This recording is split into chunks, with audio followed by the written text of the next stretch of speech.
All right, man, we back. Goodfellas Sports TV. Pardon the air conditioning in the background. It's a hot one today in Detroit, but I do appreciate everybody for checking in, tapping in with your boy. I wanted to go at 6:30, but had to make a little field trip real quick. So appreciate everybody who on with us at 7 o'clock Eastern Standard Time. That's Detroit Standard Time for niggas that don't understand that. But I appreciate the love, support. Keep sharing the videos. Shout out to everybody that's gonna come through on the live. Also gonna come through on the replay. Make sure y'all hit them thumbs up button when you come through the building. But today I got some rumors you may or may not be interested in. Also gonna talk about PBC Week Fox schedule, and also I got the 411 on the TV ratings they did last night, and some additional information to add to that schedule that may brighten the PBC fanboy and boxing fans' face. Also, going to talk about Teofimo Lopez, may or may not be, I think it is done, excuse me, and kind of what happened and what they were making before the pandemic and what they're making after, kind of give you an insight of the pay cut that Loma took and Teofimo Lopez took as well. And give me 1 second. I want to clarify some information real quick before I carry on. Let me check my Palm Pilot.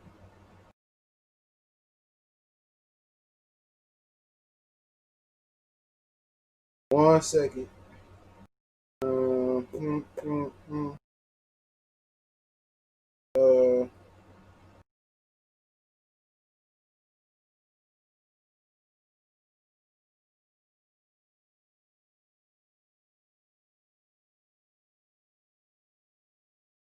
so we're gonna talk about that. Excuse me. Also, we're gonna talk about Jamal James and Dulorme a little bit. Ryan Garcia possibly about to duck Luke Campbell. We're gonna talk about that. Also, Leo Santa Cruz says he plans on, he's banking on taking tired and taking them into deep waters. So let's get into it. Mr. Cruz, salute. Um, he said I think the last card dates will be Ruiz and Plant. Uh, Rod, salute. Zulu, more salute. Make sure y'all hit the thumbs up button when y'all come in and share the videos. Most of two important things to do. I don't know. PBC, there might be more fight dates that's being announced. So, I mean, we can start off there. I think there'll be some more fight dates announced. Versatile ENT salute. Because Adrian Broner is fighting Ivan Redcash in December, I heard. He been saying that. So, obviously, that might go on Showtime. So, I think they got more fight dates than what they reporting. So, because also you got Tony Harrison, Keith Thurman that's not on there, Andy Ruiz is supposed to possibly be on there. So it's a lot of fighters that's not on there. Clarissa Shields can be part of the Fox festivities as well too. Maybe not. Maybe that's why she said she wasn't fighting on no undercards that unless it was world champions. All right. So maybe that's why she fell off the card. But Sean, salute. So you can look at the schedule real quick, and I don't think nothing on there that's interesting at all.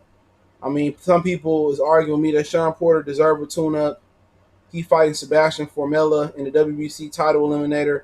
They also got the IBO belt, so I don't know if Sean's going to fight for the IBO. That is August 22nd. Not sure what the card looking like. August 29th, Errol Delorme taking on Greg Vendenti. So I don't even know who the fuck Greg Vendenti is. Shout out to Stewart and shout out to Renardo. I don't even know who Greg Vendenti is, bro. So I'm gonna see who the fuck Greg is. He a white boy. 22 wins, 12 knockouts, 3 losses, and 1 KO. He is from Massachusetts. Um, he got stopped by Michael Sorer, who Castanos fought. He lost to a dude in his debut in like his 5th fight. He also lost to a dude named Antonio Chavez Fernandez, who was 3-13-2. Both of those was either split decision or majority decision. And then he had matter of fact, the nigga that he fought, hold on. The dude that he lost to, that's 3-12 and 3-13-2. He had a split draw with that dude in his 4th career fight. The dude was 2-11-1. He came back and lost to a dude 3-13-2. So I mean, notable names on here. He fought Kamagai. He beat Kamagai. He lost to Michael Sorer, got stopped. And other than that, I don't really notice too many other names on there. right? Certified bum. Yeah, I said it. I don't care who don't like it. I don't like when people call fighters bum.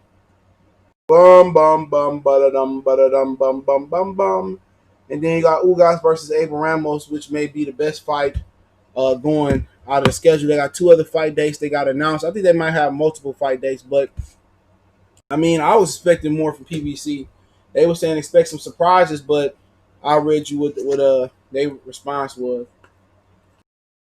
1 second. Okay, I'm gonna tell you what they said. So they supposed to expect big things, and I just think certain dudes weren't willing to take pay cuts. But I got some Crawford news too, man. If y'all interested in that towards the end of the stream. So what's today? Sunday. All right. I'll talk about the numbers in a minute. He says PBC has Fox still has more stuff to announce, but things are getting complicated because of pay cuts. That's why they announced the trash fights only. The reason why they took forever to announce. So the pay cuts is making it hard. So a lot of fighters don't want to take a pay cut to get a decent fight. So right now, whatever Fox budget is, it ain't enough for some of the fighters. So at the end of the day, no excuses. Showtime was able to come through and put on a respectable fight lineup. Fox couldn't, whatever reason it was. I mean, they are dealing with Keith Thurman. They are dealing with Sean Porter. They are dealing with Tony Harrison. You know what I'm saying? Dealing with Andrew Ruiz, who think he on his own high. J. Hart salute. So, I mean, they dealing with some difficult dudes that want the bag. So, I mean, there ain't too much even to say about the schedule. It's just straight trash. Even if they only got those 2 fight dates left. I mean, I don't know. I heard they still talking Mikey and Pacquiao. They might have to wait for fans. So I don't really think you're going to get great fights until you get fans back. All them people, and if Showtime they come through and say today with the lineup they had, I mean, we'll really be fucked. Because the only real fight dates we got coming up is Teo and Lopez. And, you probably, Wilder and Fury 3 might be moved back. Errol and Danny is respectable, but when you put a $75 price tag on, you don't know what you're going to get. I mean, it'd be a pleasure to see Errol Spence get knocked out. I pay $80 for that. Errol Spence lose, his teeth just fall over the fucking canvas like it's the Looney Tunes. I enjoy that shit. David Green salute. So, everybody was pointing the gun at Top Rank and saying, "Oh, Top Rank couldn't get the job done. Oh, Bob had this trash lineup." Well, look at Fox lineup. It's even trashier. For one, there's no offense to this, but I'm gonna just get disrespectful in my blue face voice. I don't want to see Sean Porter fight regardless, to be honest. Unless he gonna have a fight like he had with motherfucking Ugas or he had with Errol Spence. So I ain't looking forward to seeing Sean Porter be no main event. You know what I'm saying? Yeah, he fighting Hector Tanara Jr. Is who Fortuna supposed to be fighting the same day as replacement fight. He from San Antonio. All right. So I don't care about seeing Sean Porter fight. No offense. You ain't the nigga I got to see fight. All right, then you put Lara as a main event, and I know Lawrence Williams broke the news that Lara, every fight that Lara has to be the main event. Whoever made that dumb motherfucking decision, I can live without seeing Lara fight again. If Lara ain't fighting nobody that's a pressure fighter, that's at a high level, I don't care to see Lara fight and defend that fake belt. And then Angel Ramos and Ugas, that's a solid fight. But when you equate that Ugas could have fought Bud for a real title and he ducked the fade, I don't want to see him fight no Abel Ramos. I don't want to see the bitch fight again. He talk all that shit about fighters ducking, but he ducked, he ducked my man's Booze Putin. Before he failed the drug test, they were supposed to fight. Al told him if he didn't take that fight for the regular title, he promised him a championship title fight. You know what I'm saying? All of a sudden, Boost Putin dropped the belt. Now, Ugas want to fight for the belt. Man, please. Bernard Nixon, salute. NW, salute. I ain't trying to see that. What you think about Spence and Garcia being the same night as UFC 255? What is UFC 255? I don't know who on there. Because the Khabib fight supposed to be on the same day as Tank.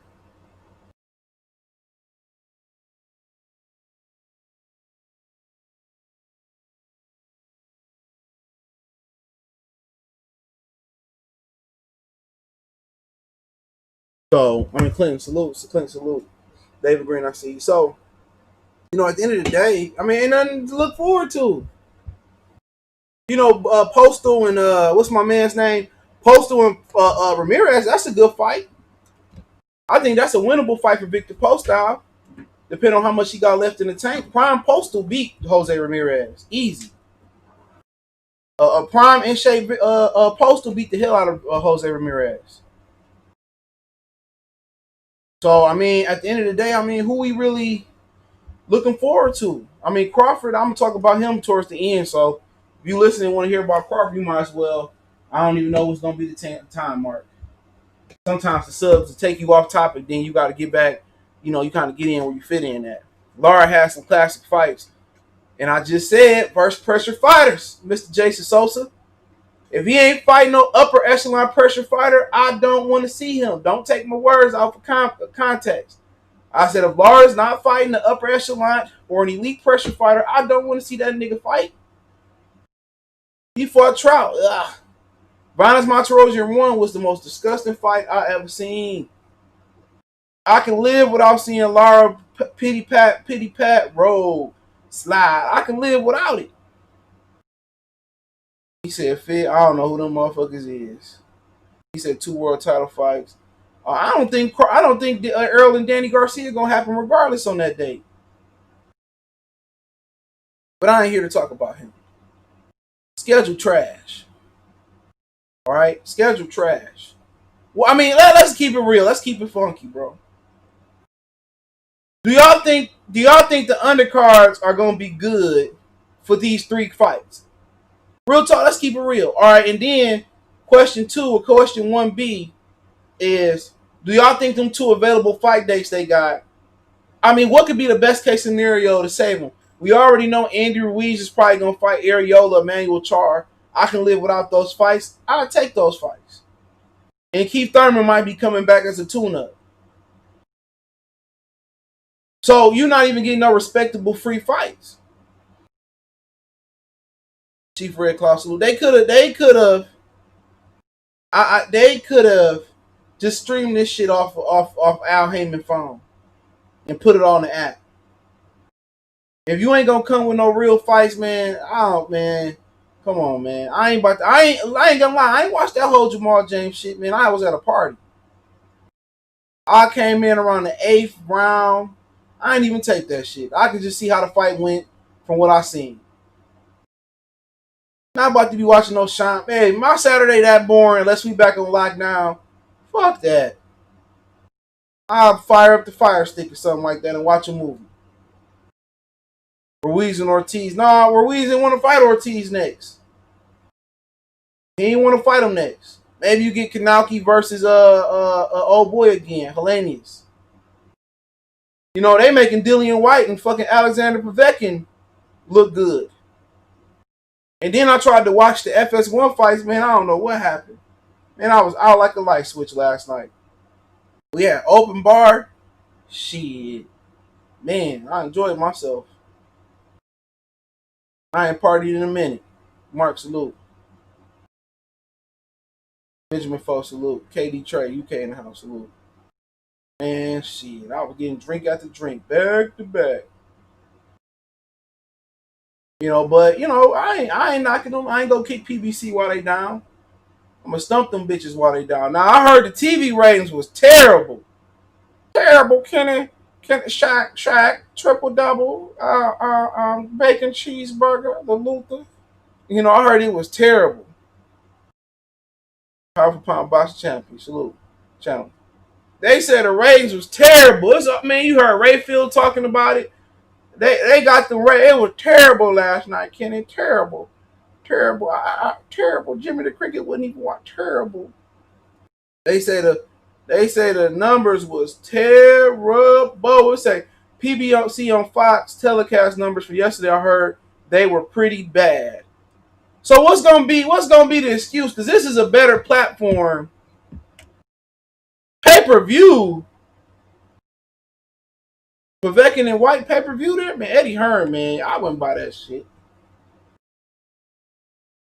He got fights in his backyard on pay-per-view. Crazy. But But continue on. They said the numbers was awful last night.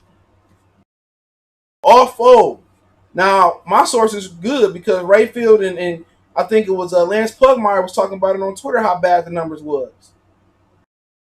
You go on Fox and if they do any man, if they hey look here man, if they do anything less than 500,000, bro, man, Fox need to tear that contract up because Sean Porter ain't doing that.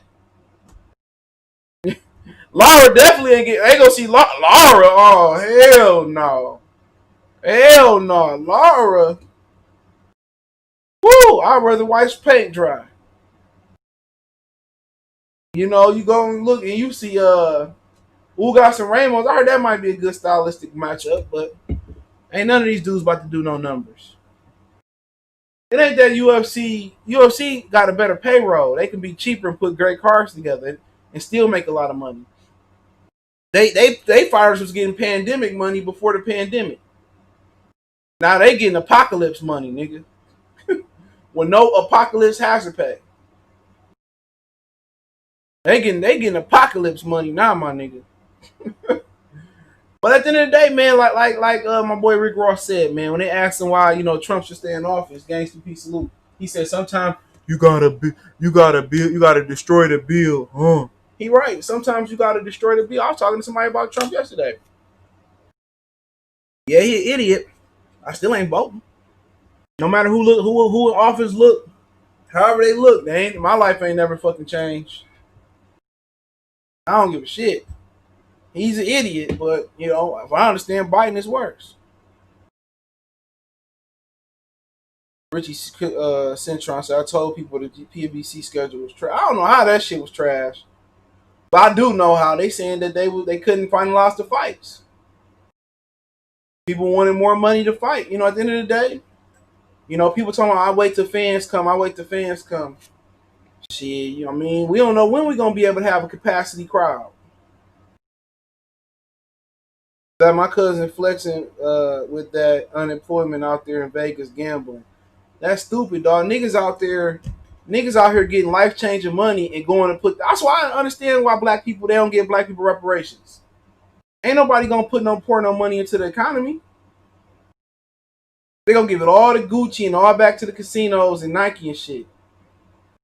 Niggas for going around with $10,000, $12,000, man. You can go put you a down payment on some property. Some cities you can buy some property. Niggas just ignorant. That's why y'all don't hear me talking that black shit on my channel no more. I'm done with that shit. I ain't getting through to these ignorant ass black folks out here. It's a wrap. I don't have I don't even miss talking that shit at all. Ever since I stopped talking that shit, my YouTube numbers went back up. I don't even give a hell.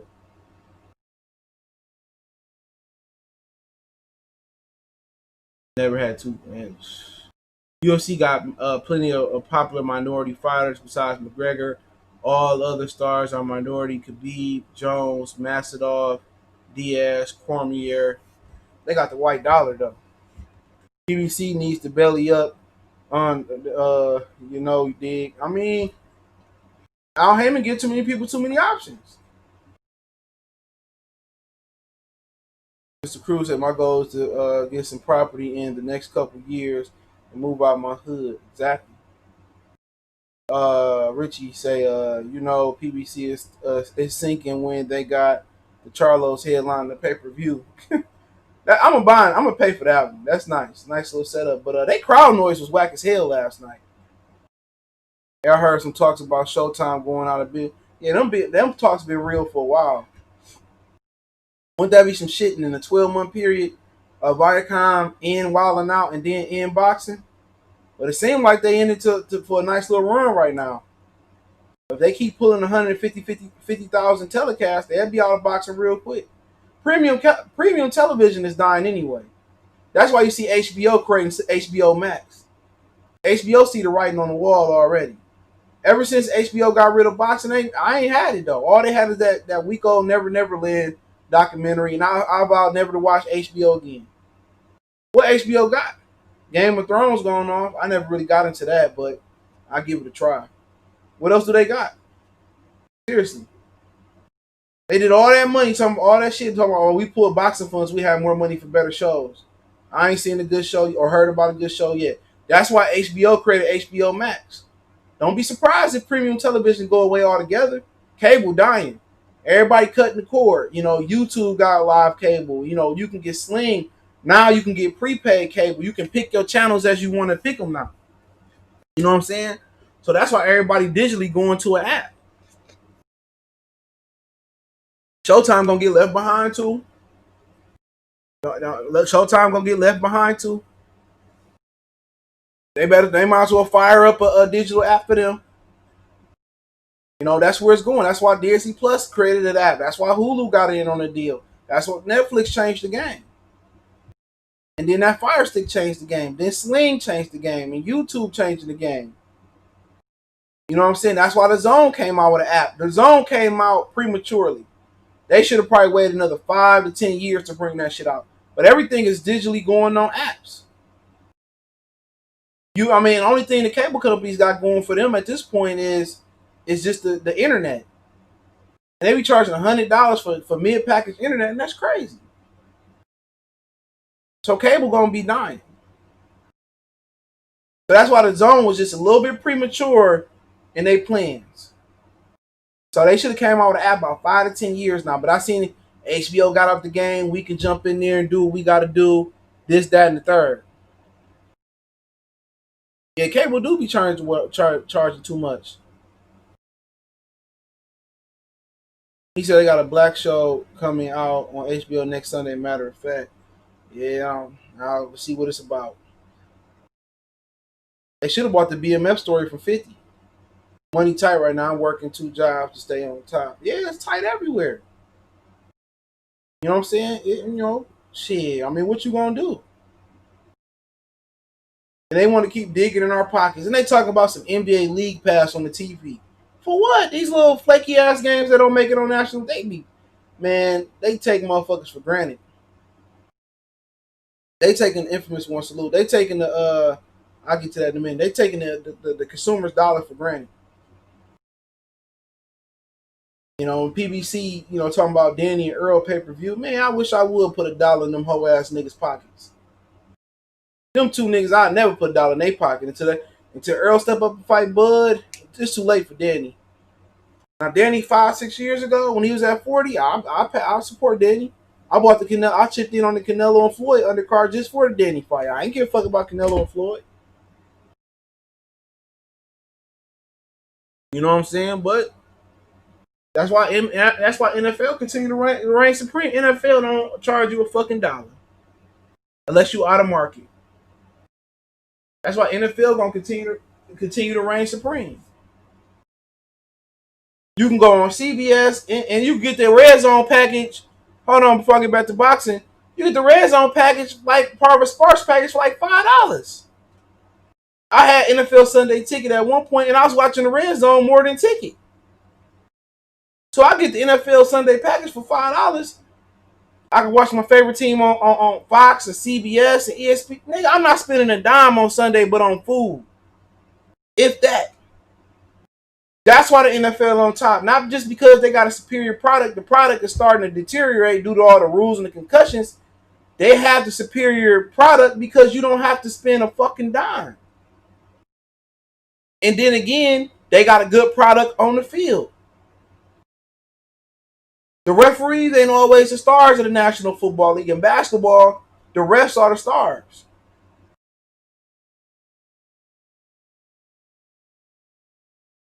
And that's the God honest truth. That's what boxing going wrong at. They don't know how to cut the pay down and try to tell them like, look, we follow this, that, and the third. It's hard to tell somebody 30 years old, you know what I'm saying, take less now, and by the time you're 33, 34, because it's already over. At 30 years old, you already at the climax. So you starting to kind of be on the downside. So it's hard to tell them to take less money so we can make more money in the later stage. They can kill boxing all they want to. These motherfuckers gonna be fighting for caveman price. They're gonna be fighting for Flintstones slab of ribs in a minute. Real talk. I don't have no problem, man. With these, I supported boxing for a long time. For a long time, I supported the sport of boxing financially, all types of shit.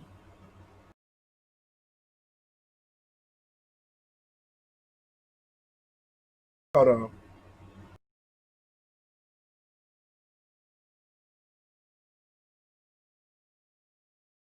somebody texted me. Now I kind of talk about it in a second. I'm gonna do it. I don't know. I might wait till tomorrow to do this video.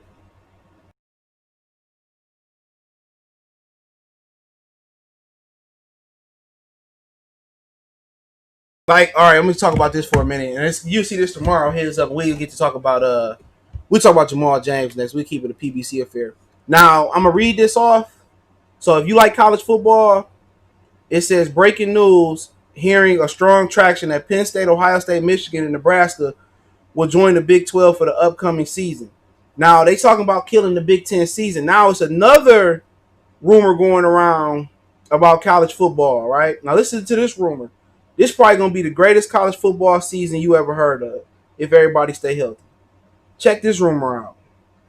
It says that my sources confirm ongoing talks between Penn State, Ohio State, Michigan, and Nebraska in the Big 12 suggest other private schools will join them when their P5 conference pulls the plug on the 2020 season.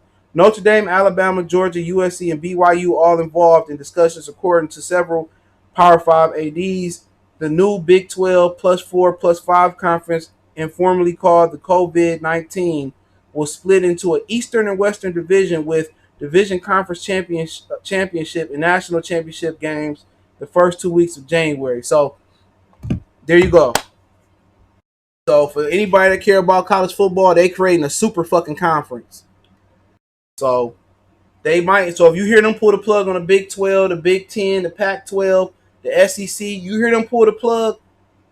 Those teams that I named plus some, they're gonna create one power conference. You're gonna see Alabama, USC, Tennessee, Florida, Penn State, Ohio, all in one big ass. That shit gonna be dope as fuck. No more toilet bowl games, no more Army games, no more fucking them weak ass Middle Tennessee states and Appalachian states, and you about to see some super shit going on in college. But I'll talk about that tomorrow. I got one video keyed up. I got it on my other channel. I'm gonna upload it after I get off here. So check on the channel on Motor City Sports Talk if you can't wait. But let's talk about Jamal James. I hear people saying, "Oh, Virgil Ortiz can take Jamal James. Virgil Ortiz can take Jamal James. You know, Jamal James. You know, Virgil Ortiz can take Jamal James. You know what I'm saying?" So last night, Jamal James, he looked pretty good last night. He sticked and moved. Didn't really have no power, but he had enough power to outbox Delorme. All right, Will Allen, salute. I don't know. LSU might be part of it. You don't know. But Jamal James looked good last night. He was sticking and moving. He was grooving and stabbing and grooving and being too slick for Delorme. Delorme looked hella stiff out there last night. You know, I was surprised how stiff Delorme looked. He ain't really had no bend. He was stiff. He was looking for one big shot. And people talking about, oh, the fight was more competitive than the commentary was giving credit for. That's fair game, but at the end of the day, Delorme was just landing that one shocker punch. You ain't lying, Games PP, man. That shit got me shook. I said that shit on my video I'm gonna drop on my other channel. Hell yeah, I said, man, Harbaugh might get fired off that season. but But yeah, Jamal James was good, but Delorme was looking for the one big shot. And he wasn't looking to follow the big shot up. He'd land a big shot on Delorme or land a good hook to the body. On Jamal James. And Jamal James will pivot, and Jamal James will throw 2 or 3 good solid shots. He'll move out of Delorme direction, land again. Jamal James is just more active with his hands. He was a bad matchup for Delorme. Delorme looked hella stiff, hella robotic last night. He was looking for one shot. He was in an upright position. He had no bend at the knees. And one of his reasons that he was real stiff was one of the huge reasons why he couldn't get off multiple punches. You know, you ain't got to have all the power in the world to keep dudes off. Floyd should have showed y'all that, and Bernard should have showed y'all that. Angles, and motherfucking combination punches and changing the speeds of your punches can really negate a lot of the shit that the other guy trying to do offensively. He had Delorme flustered. I could just see that in the 8th round when I came in and watched it. It was I sit here, I faint. Should I slide out of there? Pop, pop, slide up out of there. Delorme land one good shot, and everybody talking about you won the round. One good shot. If his shot was so good, he should have dropped. He should have dropped Jamal James. At one point, he busted his nose with like a right hook, but it didn't do nothing to him. He didn't have enough power that he thought he did, and that's when you get to believe in. You get the Don Banks. You get to believe in with one shot. That's what a lot of people have a problem with. Lopez gonna have a problem with that. Lopez getting to the believe when he started moving up in weight and fight a better competition. Teofimo Lopez, he gonna forget that that one shot ain't gonna get the trick done. Sometimes you got to do it by accumulation. Sometimes you got to load somebody in, just tap, tap, touch, touch, touch, and then lay the thunder down. Sometimes you got to set your shots up, and that's what Jamal James did all last night. Foot movement, shoulder movement, slickness, and the ability to throw more than one shot. Had Jamal James just sat there and pop shot all night, it would have been a closer fight. But he took the chance to do. He took the chance to 3-4, 2-3-4. He took the chance doing 2-3-4 shots, and his movement kept Delorme off balance. That was a boxing clinic last night. That's how you handle those Eastern European stiff fighters. Delorme reminded me of Victor Postal. Real upright stiff last night. And usually you don't get that from usually the Puerto Ricans. And Jamal James just was the fleet of foot fighter. He have just fought DeMarco, Minnesota not too long ago. And he was just standing there slugging with DeMarco when all he needed to do was stick and move. I wouldn't have changed nothing about what he did last night. He wasn't throwing no pity pat shit neither. He was pop. He was throwing some thunder in there for him. And if he wasn't throwing no shit that hurt, then Delorme should have closed the distance and made it a dog fight. He was in there hurting Delorme. He was in there hurting him. That's how you handle them stiff motherfuckers. Just box him. And then he didn't have to change nothing. You don't have to close the show. For what? Keep doing what you're doing. Perfect. That's how you box. That's how you use your height. That's how you use your reach. That's how you hit and don't get hit, or don't let them follow up after they hit you. It's perfect. Heavy hitter boxer salute. It's perfect. What else do you want from the kid? Now, if he went in there and did the Adrian Broner and threw one shot and rolled out, feint, move, one, he would have made the fight competitive. He sat there and kept his combinations flowing, changed them up just enough.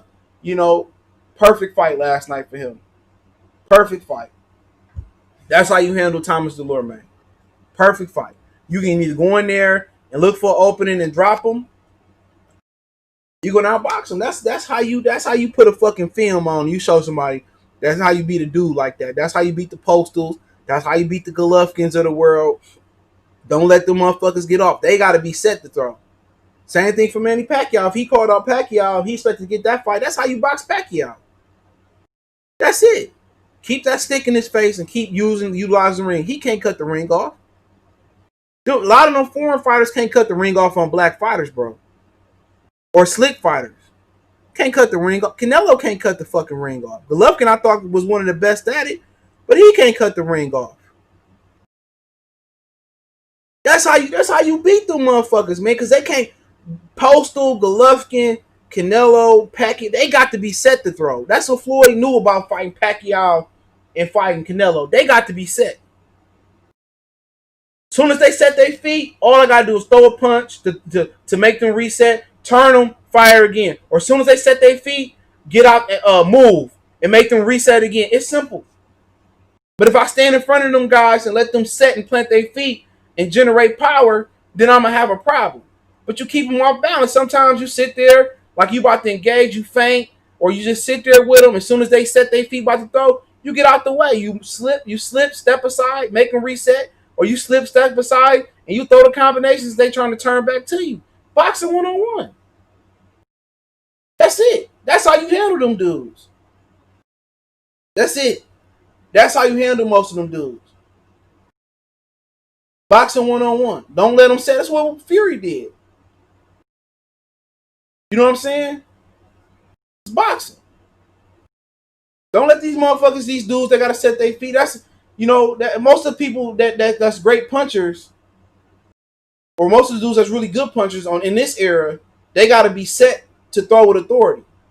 Some dudes you could be sitting in there and they can throw a short shot on the inside and they can knock your lights out.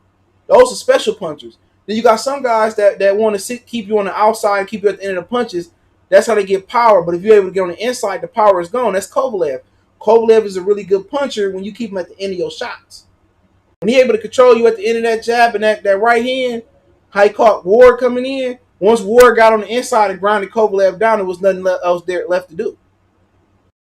You know, sometimes you got to walk the puncher down and push him going backwards. But once you let him get going forward, you know, you give him momentum. So if you let a puncher go forward and get momentum, you better be Jamal James, or you better be the energy company and turn his power out. But Jamal James sat there enough to push Dulorme back to get his respect. You always got to establish your respect with a puncher. That's any fighter. Once you hit him with something that you know, they know that the punch is real, you know what I'm saying? Then we got an issue. Or once they try to hit you and they can't, and they having problems the first 2 or 3 rounds trying to hit you, then you establish yourself. So it's a few ways to establish yourself. But Jamal James looked good last night. You know what I'm saying? Jamal James looked good. Carlos Abregu, was that who knocked out Delorme? Yeah, Carlos Abregu was the first guy to knock out Thomas Delorme. I was watching that fight. Let me double check that.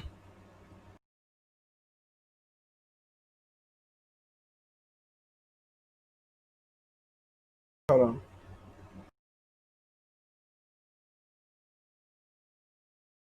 But yeah, Thomas Delorme, I think he got knocked out by Abregu because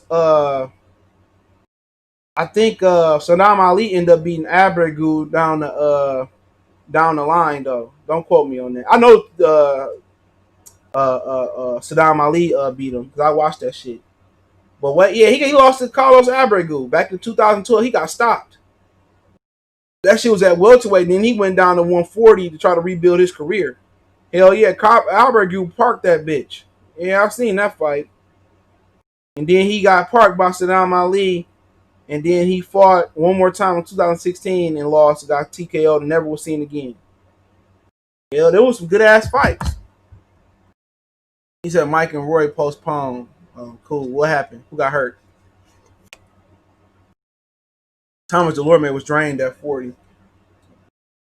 He just ain't got no chin. Don't matter. He got parked by Carlos Abregu. He was at 47 at first. Why do you think he went down to 40? Because he got knocked the fuck out. That's what happened. Mama said knock you out. I'm gonna knock you out. Mama say knock you out. Abregu did have 29 knockouts out of 38, 40 fights. Hell yeah, how you think he got to 140?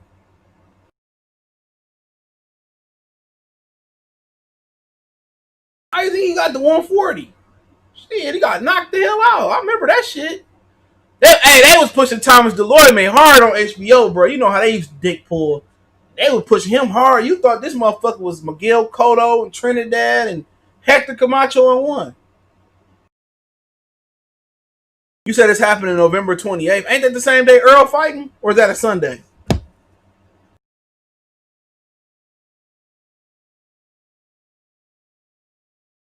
That's a... Hold on. They fight... Oh, no. Yeah, that same day Errol fighting, ain't it? Somebody, Al Heyman and pissing somebody motherfucking cornflakes. They need Jake Paul to sell for the kids. FBI thing might be take a while. But yeah, man, yeah, Thomas Delorme got fucking salute to 9 in the AM. Salute. Yeah, man, I remember, man, I'm telling you, man, I watched all the fights, man, from all the 2000 fights. You know, I watched all of them. The little small, I was a hardcore boxing fan. I watched even the Showtime fight. I remember watching Mike Tyson fight on Showtime and Jay-Z performing when he lost his last fight. And they had packaged him up with a Jay-Z concert and a Mike Tyson fight. Hell yeah. Remember Jeff Lacey got his ass whooped by Kawasaki on Showtime. Wherever boxing was at, I was at. He fought on the 21st. All right.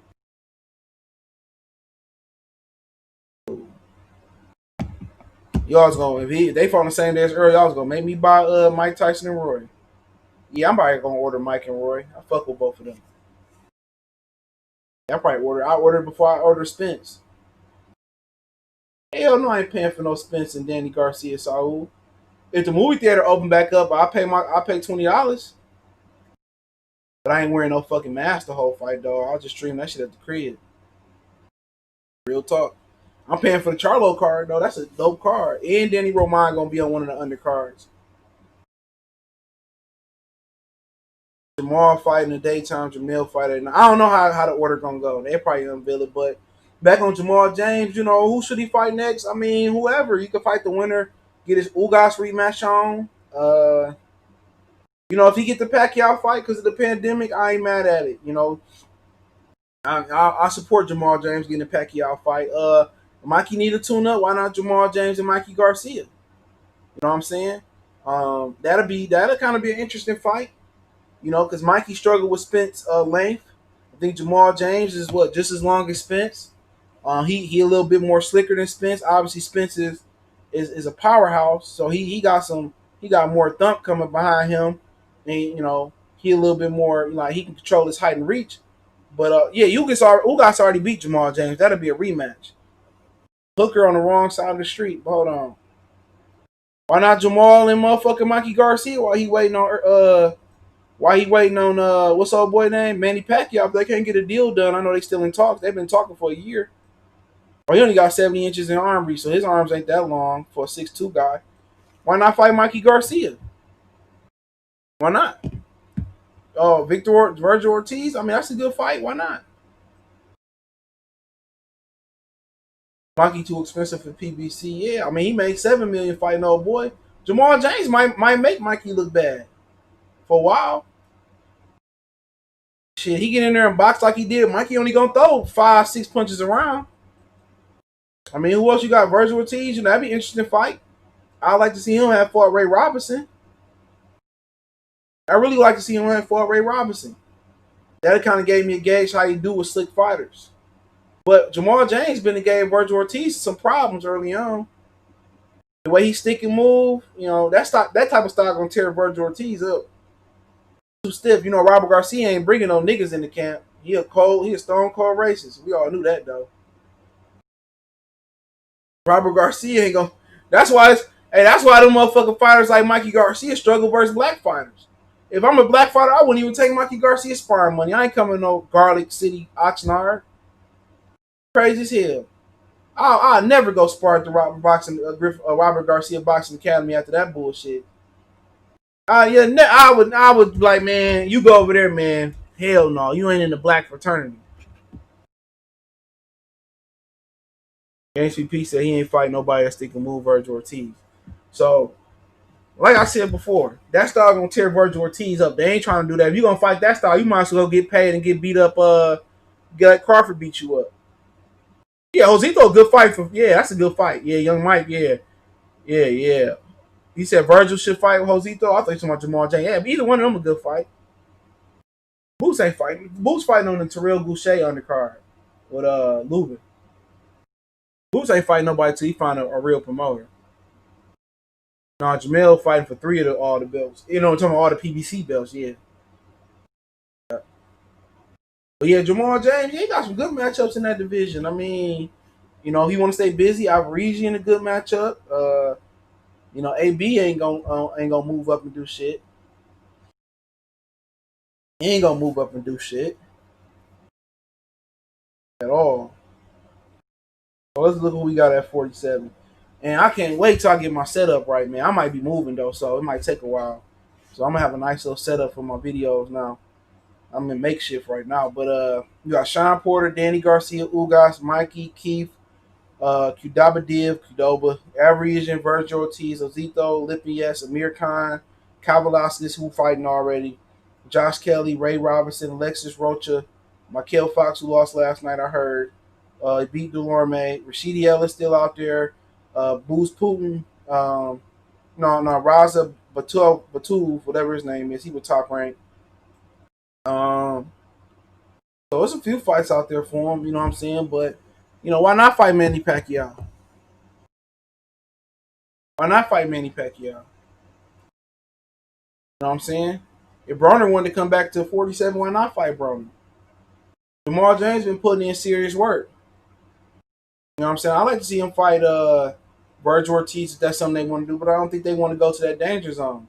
You know what I'm saying? I like to see him get the Manny Pacquiao fight. You know, fight Mikey Garcia. You know what I'm saying? You know, those guys are available. I don't think Mikey want to fight that style again. And that's what Robert get. You know, Robert got a good stable, but when you don't have no black fighters there, you know, you can't conquer that style without having black fighters. You can bring black fighters in for a camp to mimic that style. That's why his fighters will forever struggle with that style. You know what I'm saying? They forever struggle with that style. Who he got over there? You know, that's why, you know, even though Zepeda not a black fighter, he outboxed fucking Jose Ramirez a lot of that fight. You know what I'm saying? He outboxed him. That's why Mikey got outboxed by Errol Spence. And you, with that pathetic performance, he still came off and made $7 million of Vargas. You know, he thought because he beat Adrian Broner. Adrian Broner ain't no real slick style because he ain't gonna throw no punches. You put Mikey Garcia in there with Jamal James, he gonna give him problems. If he struggled like that with Errol Spence, ladder salute. Do y'all know what Terrence Crawford would have done to that nigga, dog? Not even from a punishment standpoint of view. Do y'all know what Terrence Crawford would have done to him? He would have, man, dude, even without knocking him out, he would have emasculated him in front of millions. Crawford would have picked Mikey Garcia apart to the T. He'd have picked Mikey Garcia apart. The only difference is Crawford would have took a chance and that would have gave Mikey an opportunity. You know what I'm saying? But he would have picked Mikey Garcia apart. You know what Mayweather would have did to Mikey Garcia? Picked him apart. He said Robert do love AB. If they love AB, then why the fuck he put some type of pill in Madonna's mouth during that fight? Somebody sent me that video that they cheated Marcos Madonna took some type of pill in the corner. You got to cheat AB? You know what I'm saying? You got to cheat AB? I give Robert Garcia his credit. You know, I give Robert Garcia his credit. I said he one of the best coaches in the game. That don't change nothing. Don't change nothing. I think Mikey is a hell of a technician. Still gonna have love for Madonna. You know what I'm saying? That ain't gonna change me being objective, but they are who they are. They racist. I'm comfortable with saying it. It don't make me no problem. When you close the door, you know, then call me a nigga. Probably with the ER at the end. It's cool. But it ain't gonna stop making me be objective.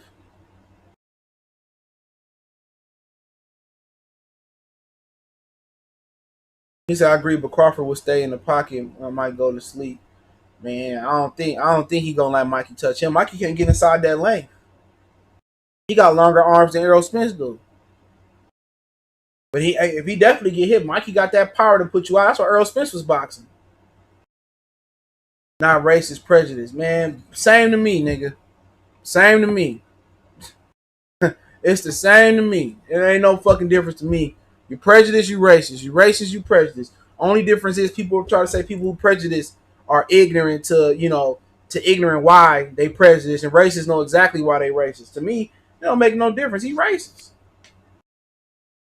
If you want to be nice and say he a little bit ignorant to what's going on in the black community, so be it. But as soon as them motherfuckers need help with that, you know, for them getting, you know, deported and shit, then they want to ask for the black hand. Like, no, when we need y'all help, we want to unify. Nigga, y'all don't ever want to unify. You know, I'm from LA, and with the brown and black issues from out there, Oxnard is 90% brown. I understand there's bad issues out there in Southern California, you know, and it's no, I mean, shit, it's bad issues amongst black people. You got Crips fighting Crips, Bloods fighting Crips, Bloods fighting Bloods. You know, you can't expect browns and black to unify if blacks don't unify. Straight up and down. You ain't gonna respect no woman that don't respect herself, right? Right? Are you really gonna wife a chick that don't respect herself? No, you're not. So why do we expect browns and whites and all the other motherfuckers to respect us, and we don't respect each other? You know what I'm saying? Little kids getting shot, niggas killing each other over rap shit, over hoods and gangs. They ain't killing over a kilogram or nothing. They ain't killing off of 3.5 at least. They killing niggas off of nothing. Shoes and gangs and colors and You know what I'm saying? I can see if you was killing somebody off some money. Oh man, little G Rock ran off with my goddamn half a key. He ran off with my 8 ball. I get it, man. Pow, pow. Colors with Don Cheeto come on. Color. What up, blood? Pow. I get it, man. I get it. Black lives don't matter to black people, bro. That shit gotta change. So we can't expect the Brown brothers to respect it, but you do. But I do know. You know what the fuck racist and what racist is and what it ain't. You know what I'm saying? You know what it is. In the 21st century, get your ass on Google, get on Wikipedia, and you can search the struggle. You can search the struggle. Don't give me that, oh, I don't understand this, that, and the third. You ain't got to go to the hood to experience the hood. You know what I'm saying?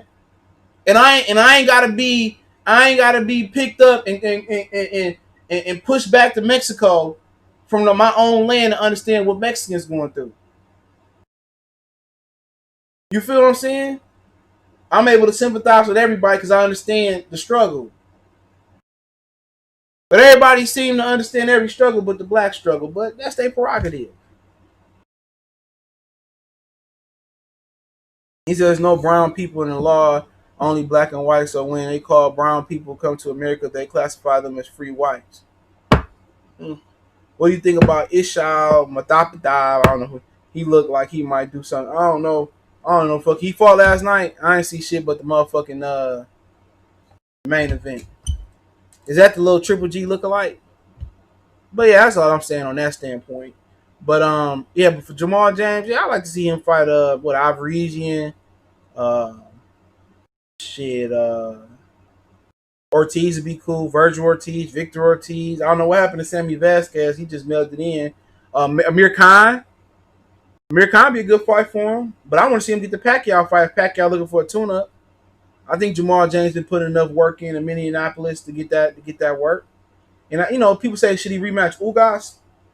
Only if it's a real belt on the line. Jamal James been handling business. You know what I'm saying? He deserve a Pacquiao fight. You know what I'm saying? He got the style to beat him, but he's not gonna beat him. You know. But that is what it is. Let's talk about Teofimo Lopez. I didn't even know we've been on the hour. Mason ain't woke up yet. He got to sleep on his own bed in a minute because I bought him one. All right, let's talk about Teofimo Lopez.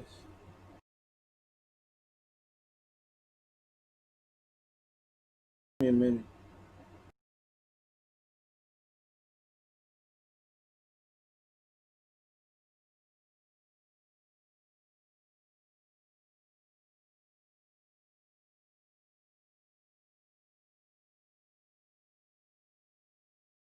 All right, let's see.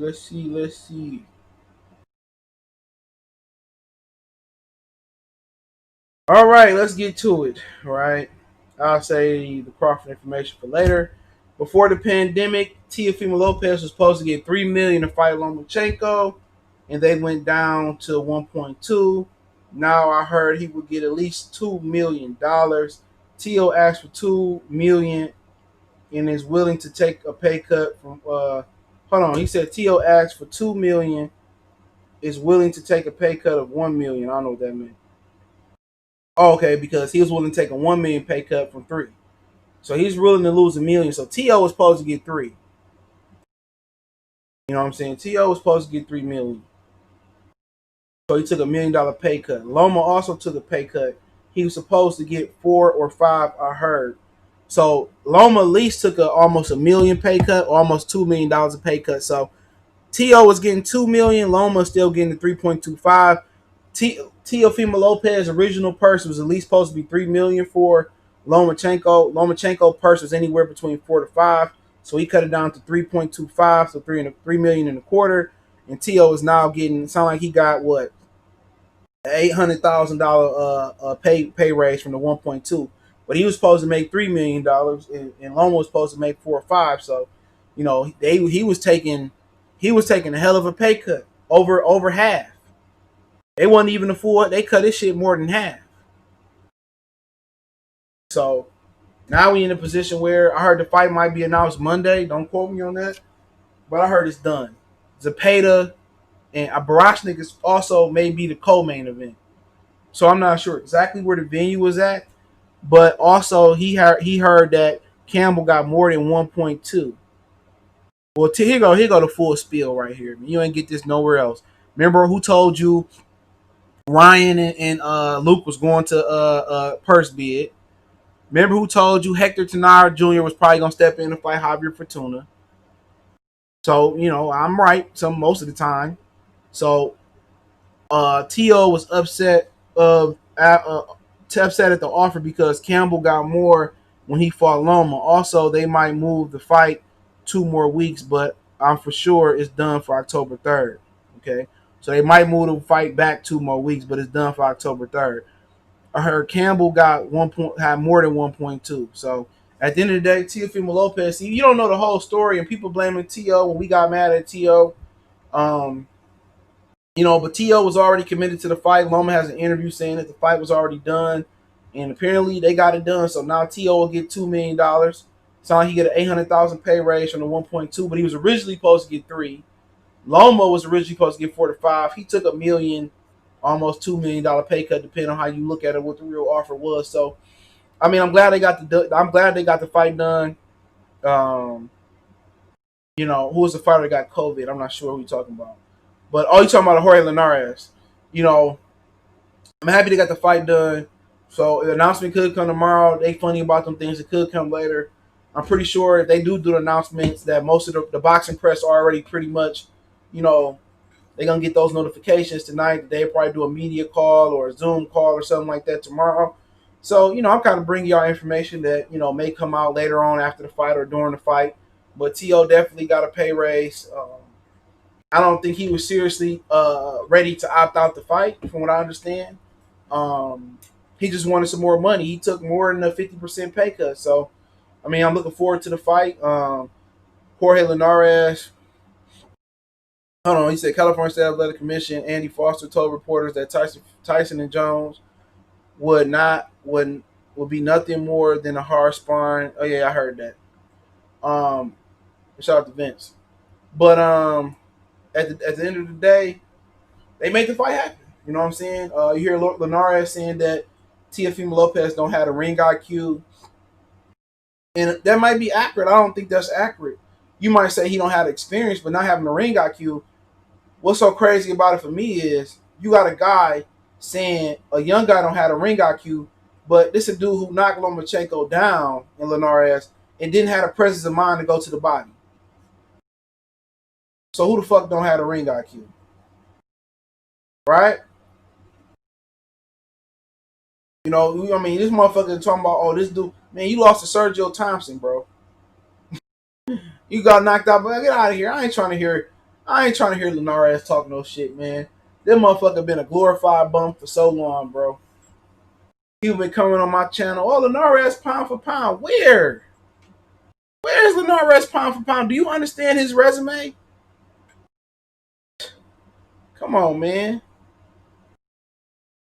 You kill me, dog. This the same motherfucker who ducked that what's the cat that Mikey Garcia won that belt from? The WBC lightweight belt. What was his name?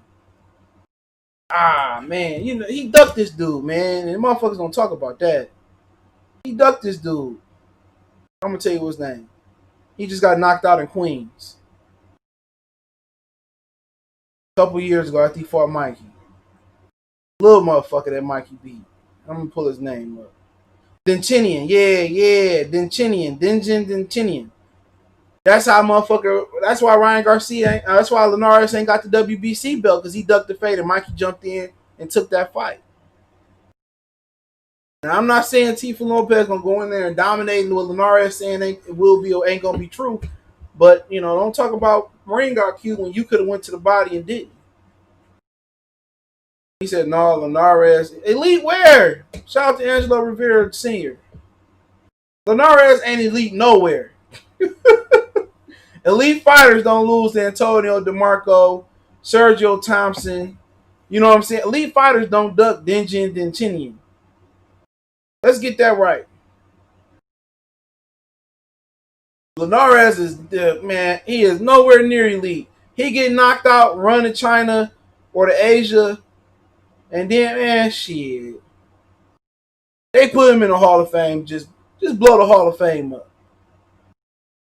No, now with the little bit of integrity boxing Hall of Fame got left, blow it up. Yeah, we heard about it being postponed.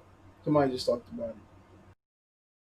Man, this motherfucker been stopped 5 times in his career, bro. He got stopped by Juan Carlos Salgado, stopped by Antonio DeMarco and Sergio Thompson back to back. Then he got knocked out by Loma. Then he got knocked out by Pablo Cesar Cano.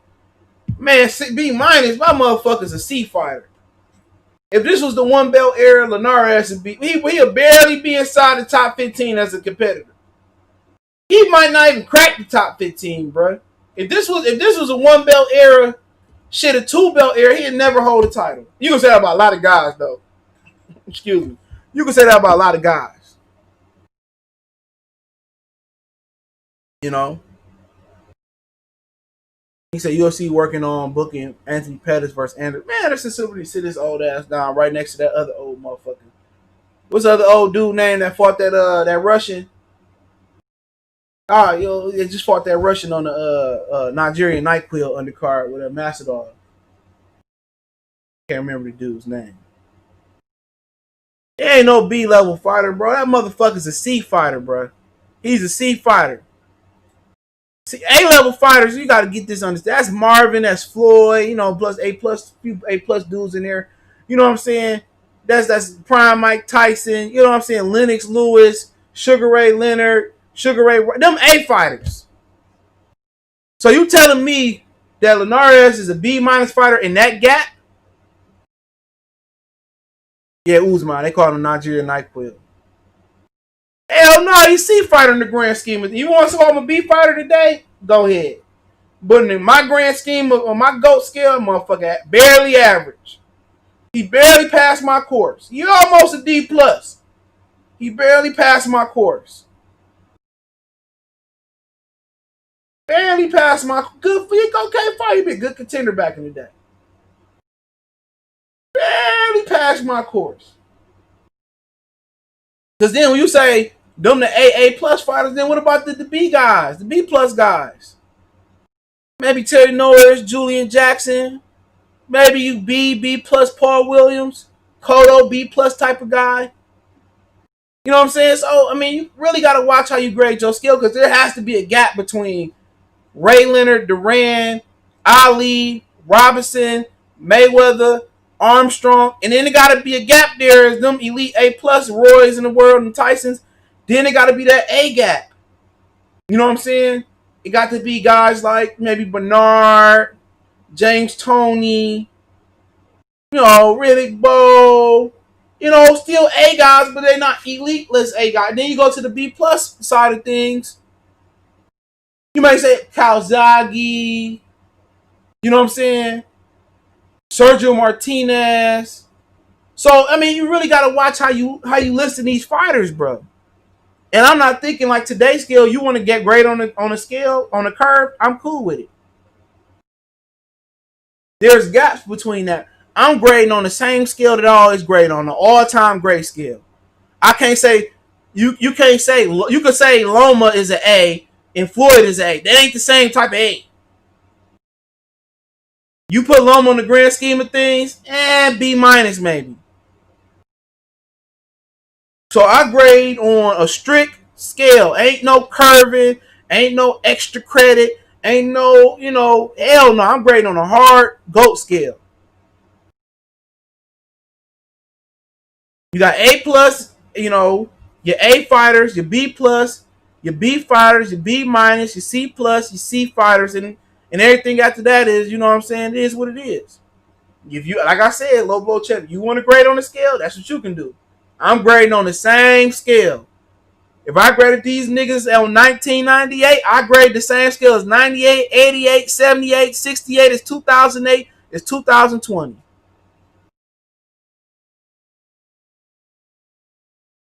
No, I didn't see how people take your shit out of context. They're gonna run up. Justin Hawkins gonna run over there and say, "Oh man, you heard CJ say Floyd and Loma the same." Hey, see how people just come in and take my words out of context?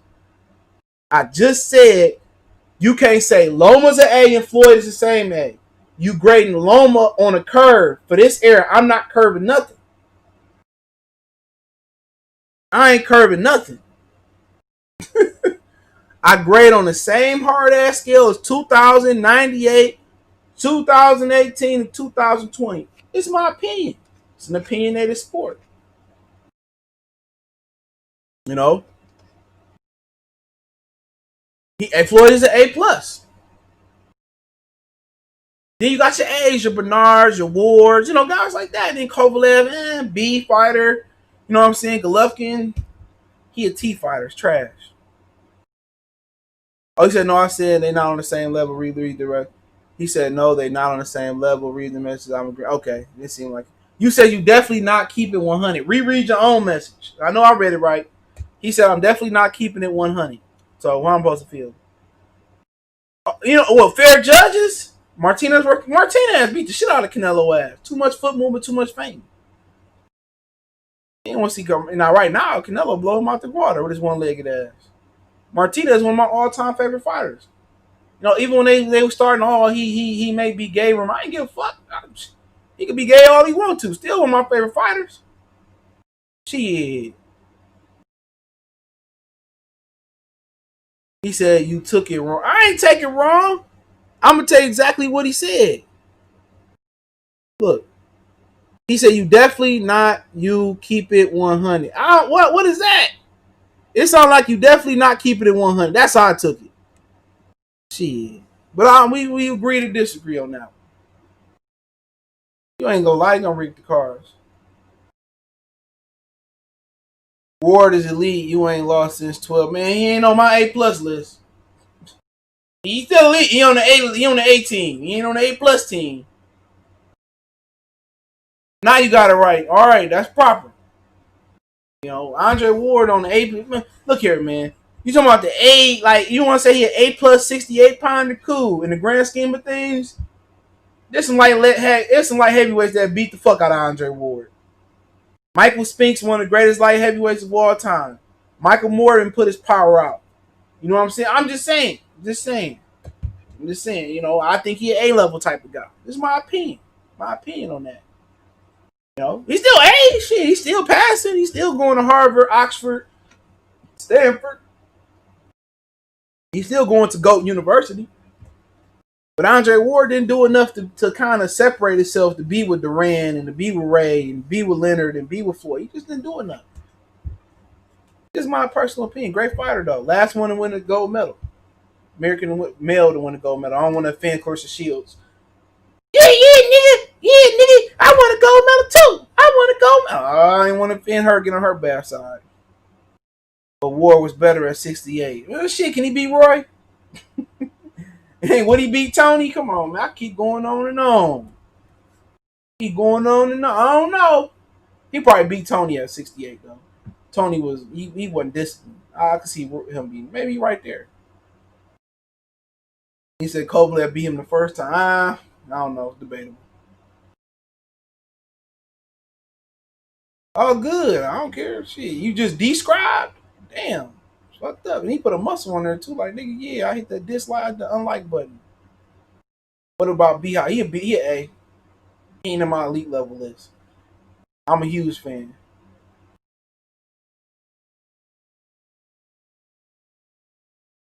Oh, he said subscribe. Any TV fight schedule, South Central Bar Cycle besides UFC. When? This weekend? David Benavidez. I think the zone fighting in the mean streets of Oklahoma.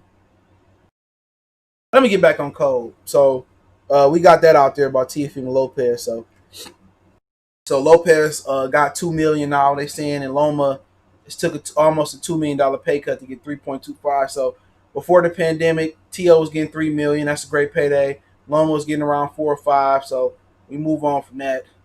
So they still getting paid. Loma getting 3 million and a quarter, and Lopez is gonna get $2 million.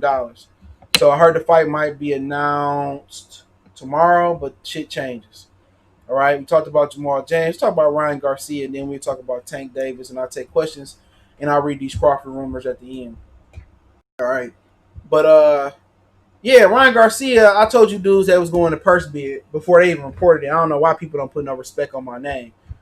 Make sure you hit the thumbs up button, share the video. All right, so Ryan Garcia is he gonna be fighting. He supposed to fight Luke Campbell, but now it's going to purse bid. So I don't imagine during the pandemic somebody gonna pay a huge amount of money. So at the end of the day, let's say somebody bid $2 million. I heard it's 50-50 in this situation because it's a title eliminator. Luke will get $1 million, Ryan will get $1 million. Now I don't know exactly what Ryan is asking for, but it looked like Ryan about to pull out. Now there's been some talks that Ryan and Gervonta got a handshake agreement to fight.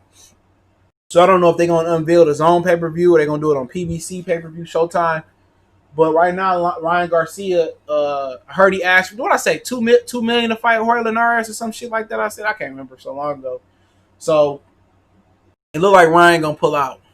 All right, because whatever he asking for, I don't think whoever purchased the purse bid and anybody can purchase this purse bid. We can get our money together and purchase the purse bid. You know, PBC can win the purse bid. TGB Promotions can win it. You know, Ring Star Richard Schaefer can win it. Mayweather Promotions can win it. Mayweather can win this. Mayweather, if they wanted to, if Mayweather wanted to bid on this fight and win, and it's pocket change for him, he could bid on this fight and put this fight on Showtime. That's the type of power a purse bid give you.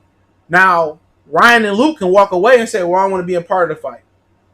There's been situations where fighters have, they ordered purse bids and fighters pulled out. In this situation, there ain't no belt on the line, so it ain't nothing stopping from Ryan from pulling out.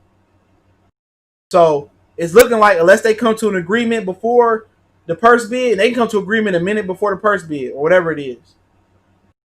You know, they can make the fight. But right now, like Ryan gonna pull out. So if Ryan pull out, I mean, it is what it is. It's speaking existence to what Fortuna said. It's speaking existence into what Linares said, and he a pussy. Straight up and down, he's a pussy. I want to see what all the hardcore Ryan Garcia fan pages got to say. Everybody was blaming Oscar, but they say the problem is his advisor. Whoever his advisor is, I forget the dude's name. He advised him wrong. So you know Ryan Garcia, look here, man. All the dudes who didn't want to take the tough fights, all the dudes that didn't want to take the tough fights, you think they about to now take the tough fights for short money? Hell no. Ryan Garcia and the Errol Spences of the world, and ain't nobody about to take no tough fights for short money. They want to take tough fights for good average money. So every fighter you think scary or pussy and all, they ain't taking no pay cuts to go get their ass whooped. So we should have already knew Ryan Garcia wasn't going to probably take this fight. Ryan Garcia ain't got to fight. He a model. He model in underwear. He said, I make more money outside of boxing. You got people that still sit here and defend him no matter what he do.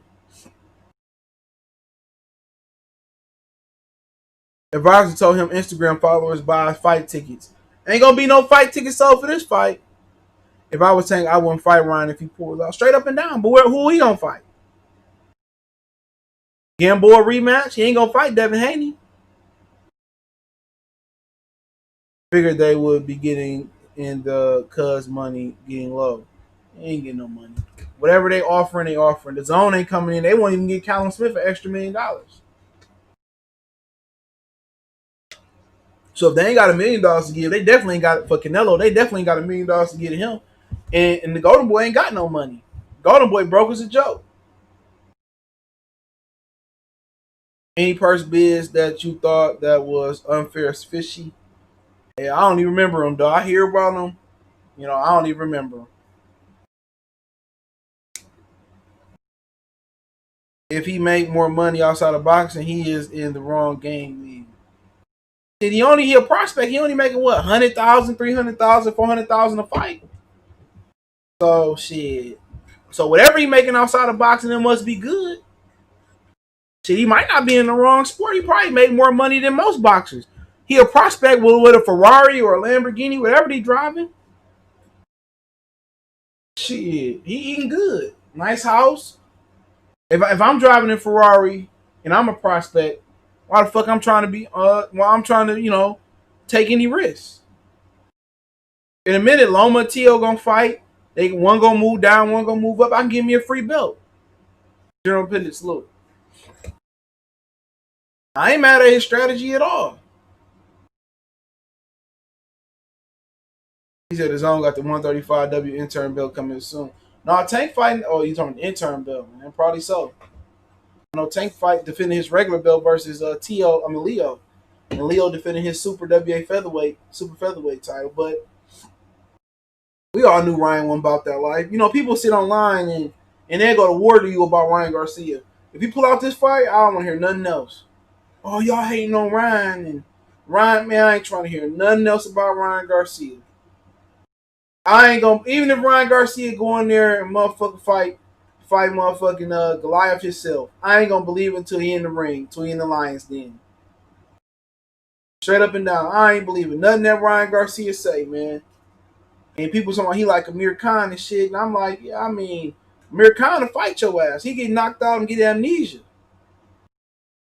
I ain't gonna compare no motherfucker that get in the ring with anybody, anytime, any place, because that ain't Ryan Garcia. Y'all want to laugh at Amir Khan getting knocked out, but you know one thing about Amir Khan give a fuck. Amir Khan crack his neck, crack his chin, he get back in there and fight the best the very next time around. Ryan Garcia ain't even willing to think about fighting the best. Come on, if the promoter and the network between Matchroom, Sky Sports, Golden Boy, in the Zone, Eddie and Oscar can't come up with them, who gonna come up with the money? Unless Floyd come up with the money or Al come up with the money. Who else in the sport got the money like that? Bob Arum spoke on it. They told Bob Arum to shut up and worry about making his own fights. Shit, I'm Floyd. I'll take my pocket change out and buy that shit. Put that motherfucker on the Mayweather app or some shit like that.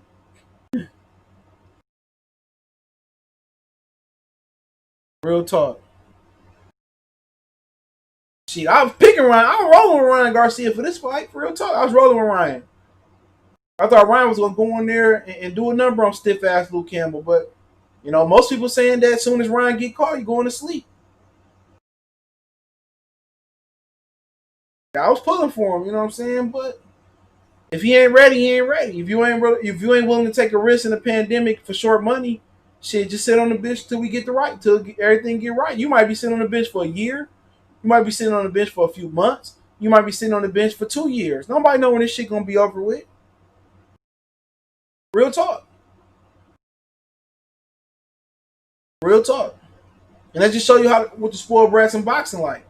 Mikey Garcia, Ryan Garcia, Andy Ruiz going around acting like a spoiled brat because his fight didn't get it out, so it had to be him. You know what I'm saying? You got a lot of dudes, man, that just feel like they're entitled to a certain amount of money.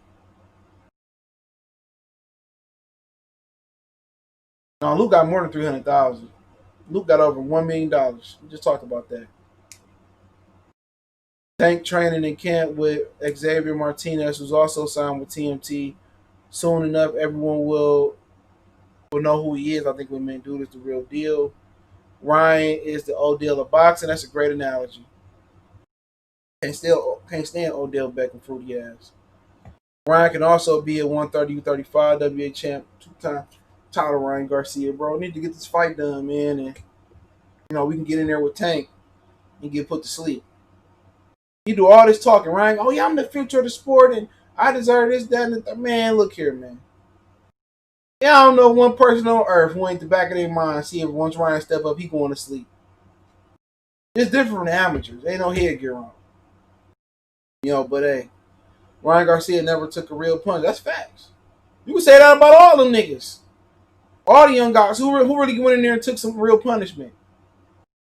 Shakur, Devin, no. Who really took them on the chops? Ryan, no. Adrian Broner, when Adrian Broner finally took a real punch on the chops, it was over now. That motherfucker went to sleep. Get him a pillow. Get him an air mattress or something. He went to sleep. So when you dealing with prospects, one thing I learned over watching boxing for a long course of time, was that you can't really grade a prospect or believe in a prospect till he get punched one good time at least. You know what I'm saying? And when Broner got hit with that shot from Madonna, oh man, I smell pussy. Is that you, Ja? Make sure y'all share the video, man. Appreciate that, man. If you want to make a donation, share the video, man. But Cash App, PayPal in the description. Share the video, though.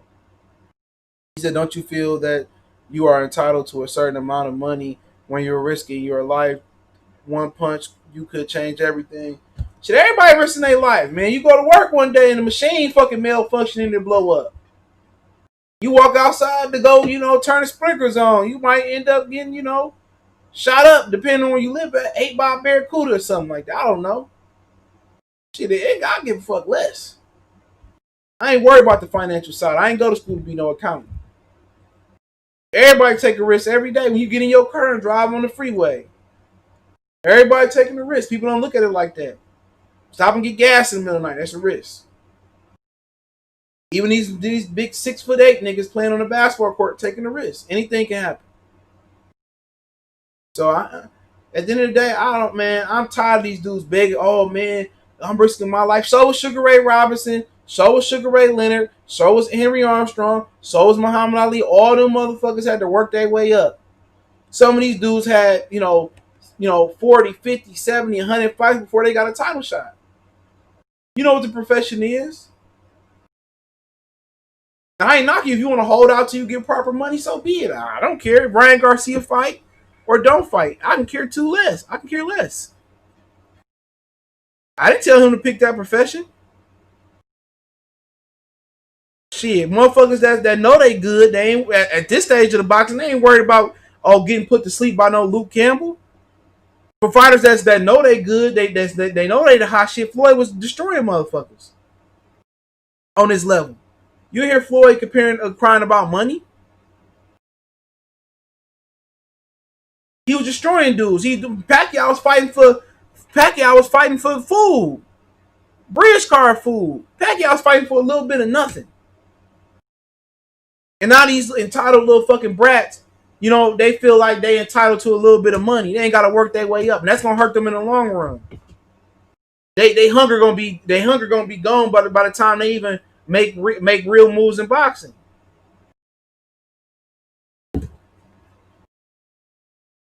These motherfuckers ain't even hungry no more. They becoming champions prematurely.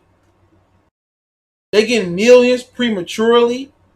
They getting high fly rides prematurely. They don't even know what it is to be hungry in boxing. Hey, man, these young motherfuckers don't know how hard Marvin Hagler had it. Shit, even Terrence Crawford. Red Gang salute. Crawford said I was fighting in barns and he was fighting in all type of small venues.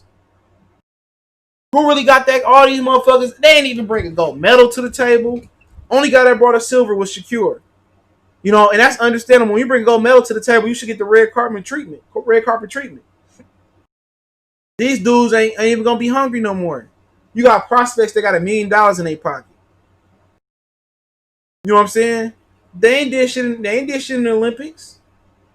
They ain't fought no real competition. Ain't took no real punishment. Ain't fought no real puncher. These dudes ain't gonna know. They ain't gonna know what it feel like to be hungry.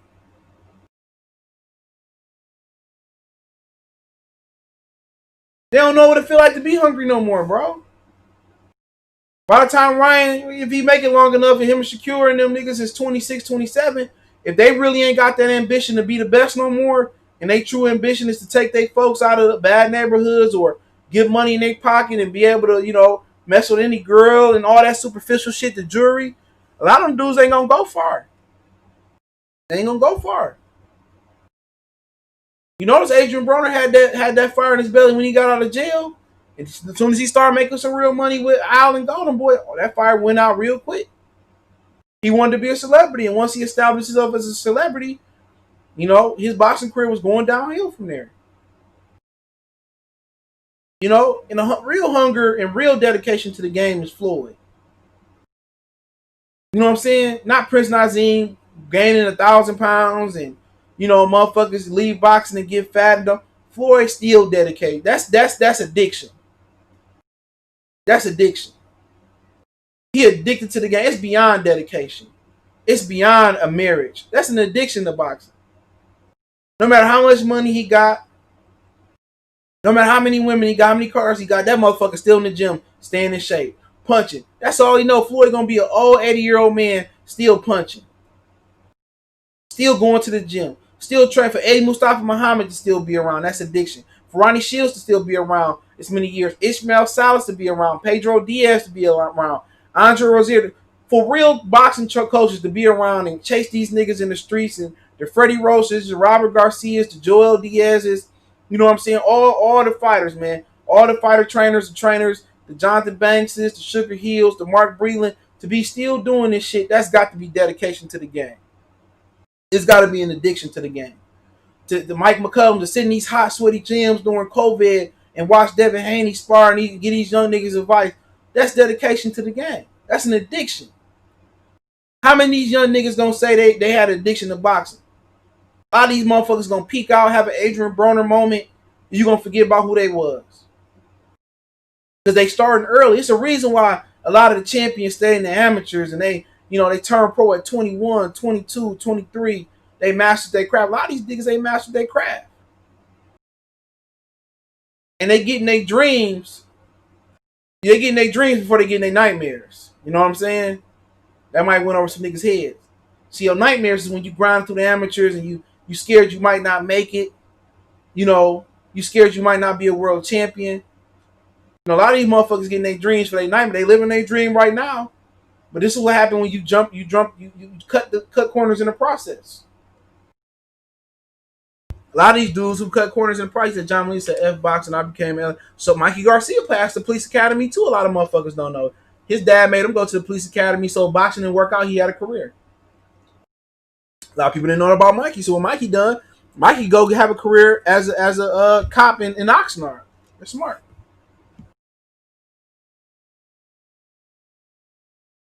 But that's the game, man. A lot of these motherfuckers living their dream and they gonna live their nightmares. They ain't get an opportunity to live their nightmares. And it's gonna come at the wrong time, bro, and it's a shame. These dudes living a good life. And a lot of boxers living a good life, but at the end of the day, it's gonna stunt their growth. You think Errol Spence gonna be a star, Crawford gonna be a star, and Wilder gonna be this huge star? Hell no. All these motherfuckers peeking out because they didn't go through the process the right way.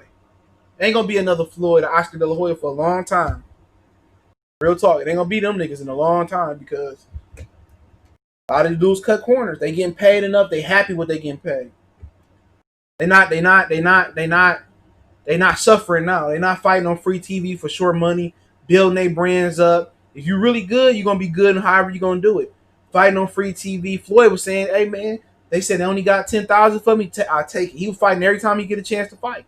Building his resume up, building his brand up, fighting on everybody undercard. You see motherfucker like Joey Spence, oh man, what about that white boy? Or you know how people probably say that about Floyd? What about that Floyd guy that fought on that Oscar undercard? Or people, you keep fighting before you know it, you're a household brand. But now everybody want to fight once, twice a year. You fight in January, you fight in December. It's a 11-month gap between then. Fans not gonna be talking about you. You know what I'm saying? So, it's unfortunate, bro. It ain't too many Marvin Hagler stories no more. Motherfucker work up hard, the hard way. Timothy Bradley, Terrence Crawford. If you was a gold medalist, a silver medalist, a bronze medalist, something like that, you was able to cut the corner and be like Amir Khan and be like Oscar De La Hoya. You was able to really cut the corner, but now the situation is this. If you're an Olympian, that's good enough. Not if you got the gold, the silver, the bronze. If you're an Olympian, you ain't got to go through that bullshit no more. Floyd Mayweather won a bronze medal and still got treated like a $2 hoe. Still got treated like a roadie with a band. That's why Floyd ain't just become a household name when he got with Al. That was years of building his name up with Top Rank. Years of building it up. But these niggas don't want to suffer no more, bro. Everybody want to be privileged coming into the game. Devin Haney, the only one that probably know what it feel like to be a roadie. His daddy had him on the chitlin circuit. That's it.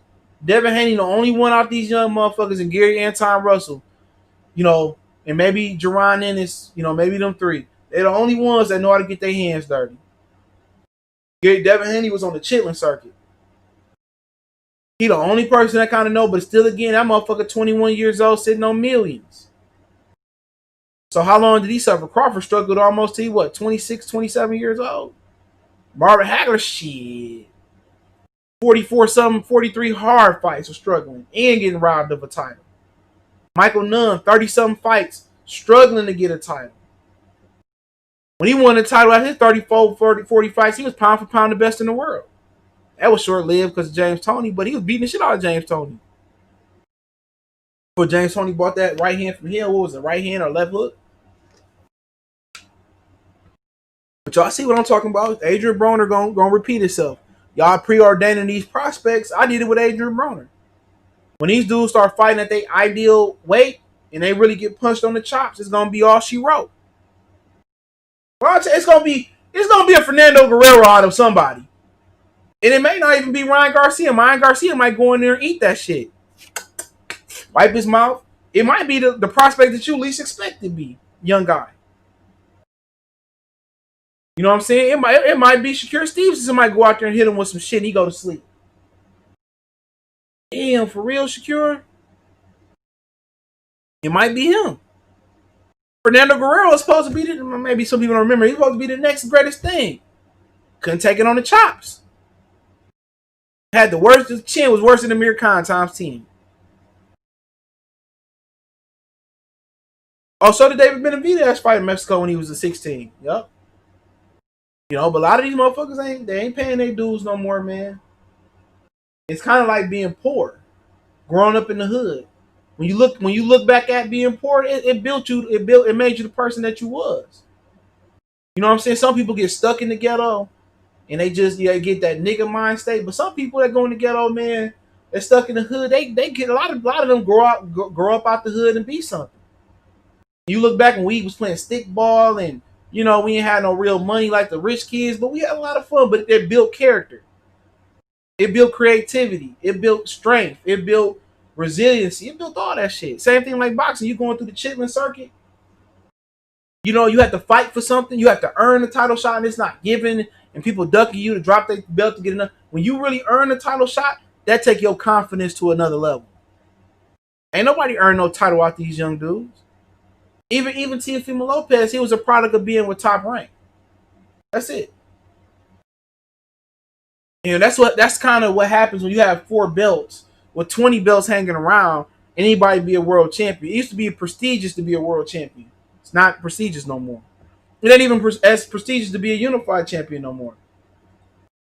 And it takes you back to the root cause. The root cause in boxing is the sanctioning belt bodies. The more networks divided, the more they created more belts to call each network a champion without pissing them off and without alienating themselves away from the network. That's why I got all these belts around. You know what I'm saying? The intern, the super, the gold, the silver, the diamond, the wood belt. It's because they don't want to piss off a particular network. They want to keep getting money from PBC, The Zone, Matchroom, Top Rank, Fox, Showtime, Viacom, whatever you want to call them. They want to keep everybody happy, so that's why they create more belts. And the section belt body said, fuck it, we going to leave it at 4 belts. You earn your 4 belts. Boxing to be in a better place, but they're not going to take a stance and lose money. It is what it is. But you have to understand, sports in all, their ratings been down for years. The king of American sports, NFL ratings been going down for years. Want to blame Kaepernick? Blame Kaepernick. They just seen a rise in Super Bowl ratings this year, I believe. So, it is what it is. But the struggle is what create a true man and a true woman and a true fighter. These dudes ain't struggling no more. They ain't struggling no more. You know what I'm saying? And you want to know when a prospect is real, when they be able to take a real punch on the chops or to the body, that's how you know it's real. When they able to take punishment, we know when it's real. And somebody always got to get hit in the mouth. It's going to come. Who knows? The boys might get touched and go to sleep. Shakur might get touched and go to sleep. Devin might get touched and go to sleep. Who knows? They might have a dog-ass chin. But that goes on top of your prospect checklist.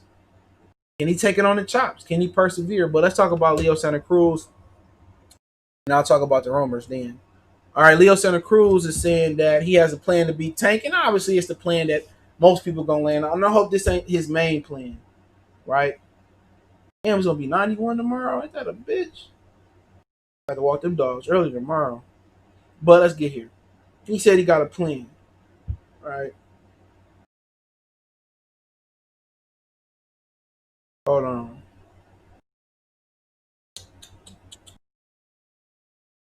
Yeah, here go Leo Santa Cruz in boxing. He dropped it this morning at 8:24 Eastern Standard Time in the morning. It says Leo Santa Cruz, Gervonta will be tired after 5 rounds, then I will drown him. Let's go to the quote. He say the way I think about the fighting him is that I have the reach, the volume of punching. I always apply pressure and come forward, and I feel like that is going to be a problem for him. And I've seen that he gets tired. Santa Cruz told ESPN Deportes he is strong. He is strong the first 4 or 5 rounds. We must be careful that he does not catch us with any good punches, and after that he gets tired, and that's where our experience comes in. I'm going to go right to him. I'm going to drown him, put pressure on him, and this is how my fight must be. So, I mean, at the end of the day, I hope you got a plan B and C. That's all I'm saying. You can never count on a fighter getting tired. Never. You want to know why that shouldn't be your ultimate plan? A fighter getting tired. Sometimes motherfuckers read the press clippings. Ian, salute. Sometimes, Alan, I see you. 10-8 round Clinton, I see you. Sometimes these dudes read. Oh, I can't hang. He think I get tired. You know, all Tank got to do is touch him. That's it. If Tank come out there trying to knock his block off early on, all Tank got to touch him. He act like Tank did knock out Gamboa in the 12th. So that tell me he might carry some power late in the fight. You know what I'm saying? So, Mr. 21 strong salute. So his whole thing is trying to wait for Tank to get tired and survive the first 4 rounds. Man, I wish I could be in Tank corner for this fight. I wish I could see Tank. I wish I can tell Tank, motherfucking man, take half power off your punches, and we gonna focus on the body early on. If he walk you down, you know what I'm saying? Man, shit, meet that hole in the middle of the ring. All we gonna work on, Naquan Salute. All we gonna work on is that jab. What do you say? That prison knife. What Calvin says? That's all we gonna work on. Punching half power. Touch to the body. That's all I'm focusing on. Keep the jab going to the head. Touch to the body. Since we gonna get tired, we gonna wear Santa Cruz down with medium rare body shots. That's it. And I start seeing, and I'm just saying, pace yourself, Tank. Body, pace yourself. Keep the jab going. Pace yourself. As soon as Santa Cruz let his guard down, I'm dropping the right hand right down the middle. Straight left, right down the middle. Or I'm coming up with an undercut. This is an easy fight for Tank. Ain't shit difficult about it. I would tell him to lull, to bait Santa Cruz and thinking his power not good. I tell him throw everything half power. I say put more emphasis on the speed. But Tank has a tendency not to put his punches together the right way. Tank want to put 1 and 2 together. Zach 34 salute. You know, with Gamboa, he was trying to look for 1 or 2 big shots. If I'm Floyd, we working on speed combinations. We working on combinations. We focusing more on accuracy. We focusing more on quantity. We focusing more on quality of shot. That's all I'm telling him to do. Is we just gonna walk him down. He want to meet us in the ring. We're gonna keep our jab working, and everything we're gonna throw, we're gonna take half power off of it. We're gonna just wear him down to the body, hit him on the hip. You know what I'm saying? And once he start getting tired, then what we gonna do is he start hunching over from him. We gonna turn the body shots up. Boom. We gonna start kind of throwing the heavy shit, and then we gonna rip an uppercut up the middle. It's an easy fight for Tank. Easy fight. But if Tank can't make a boxing move, he let Santa Cruz down the stretch throw a lot of combination punches, and he can't throw with Santa Cruz, he gonna have an issue. And what I learned from Gamboa in some of his other fights, he don't like to throw with his opponents. Maybe he can do it, he ain't showed it, but you know, maybe he gonna have to throw with Santa Cruz at some point. But if Tank go out there trying to kill him early on, Santa Cruz already in survival mode. So if he's trying to kill the head early, that's his biggest mistake he can make, is trying to kill the head. If he try to go out there and throw a whole bunch of shit at Santa Cruz head, and what Omar said, you come at the king, you better not miss. He missed that Santa Cruz head for 3 or 4, 5, 6 rounds. And down the stretch he started getting tired, and Santa Cruz start stepping it up. They gonna rob that boy. They gonna rob that boy. If I'm gonna tell him before we leave out, if you gonna throw some killer shit, throw it to the body. That's what I tell him. If you gonna throw some kill shit, throw all your hard shit to the body. Because if he gonna play in the Santa Cruz hand, he gonna try to throw that shit up top. And it might work for him. He might knock out Santa Cruz, but it's gonna be some opponent that's gonna be able to take that shit or slit that shit and deliver it back to him. But he still got a baller belly. You know what I'm saying? He still got a big ass. His belly big as hell. Y'all was a game 713 currency. Salute. What's going on, family? But if I tell him, I'm like, look here, man. If you ain't never listened to nothing I said in life, if you gonna throw some heavy shit, throw it to the body. And they training on the pads, like Ian said, for 1, 2 big shots at a time. That motherfucker should be doing that Mayweather, that Floyd pad work. He need to be learning to put shots together, bro. Not just bang, bang, bang. If that's how they training for the fight, and he coming out there to knock Santa Cruz out with 1 or 2 shots, if he don't do it, he gonna have an issue. He said Leo ain't got no punch power, but he throws punches, and that's what's gonna get the judges. He counting on Tank getting tired down the stretch. He said, I don't see Tank getting robbed on a TMT card, but that's just my opinion. I remember Mickey Bay getting a decision over it. But that's an anomaly. That's an anomaly. Leo Santa Cruz is his son. Leo Santa Cruz's son is named after him. Badu Jack got robbed a couple times. So I don't hear that. I don't hold that to fair opinion. Badu got robbed versus Gene Pascal. He got robbed by Adonis Stevenson. It been some TMT fighters that had some questionable decisions, bro. Why Tank don't like to stand in the paint like that and trade? I don't know. I heard the price like $65. I heard they reduced it. It's supposed to be a reduced price, but you never know. But that's all. That's all, man. If he go out there and he headhunt early on, he gonna have an issue. He gonna have an issue. If you don't land the kill shot, he gonna have an issue. That's why I say, man, just go to the body early on and work the jab, go to the body, systematically break Leo down to the body, and then kill the head. Simple shit, man. It's just simple boxing shit. But you heard Calvin ask him in the Gamboa fight to really put the punches to the body together, and Tank couldn't do it. Tank is a 1-2 fighter. I don't mean the jab right hand. I just mean he throw 1 or 2 shots at a time. Heavy. His feet heavy, like he carrying luggage. He a heavy fighter. So maybe Leo can, dance around the move and outbox Tank. You know what I'm saying? I already know if I'm Leo Camp, I know what I'm doing. Exactly what they doing. We ain't gonna take no risk early on. We gonna shoot that jab. We gonna move around the ring. We gonna make him use energy up. We gonna dance. He throw a punch. We gonna try to see it, catch it. He get close. We gonna hold him, roll out. You know what I'm saying? Just move enough. We gonna wait till he slow down. We gonna keep moving, keep making him move. When he get tired, then we gonna turn it up around the 5th round. Then we're going to start, picking up our offense. Then we're going to start picking up our combinations. Then we're going to start walking them down, applying pressure. Easy shit. Easy. He said Benavidez robbed Garville the first fight. I wouldn't say it was robbery, but you know what I'm saying? That was a close fight. You know what I'm saying? So, this should be It's an interesting fight, but I ain't paying for it because it ain't pay per view. Tank usually train camp to lose weight, and that's sad. Training camp ain't about just lose. It shouldn't even be about losing weight. When your camp become about cutting weight, you lost because you ain't doing no 12-week camps no more. You doing 8, 6-week camp. Your training camps is about honing your boxing skills. It ain't no boot camp. Tank fighting at 30, he shouldn't come in no more than 150.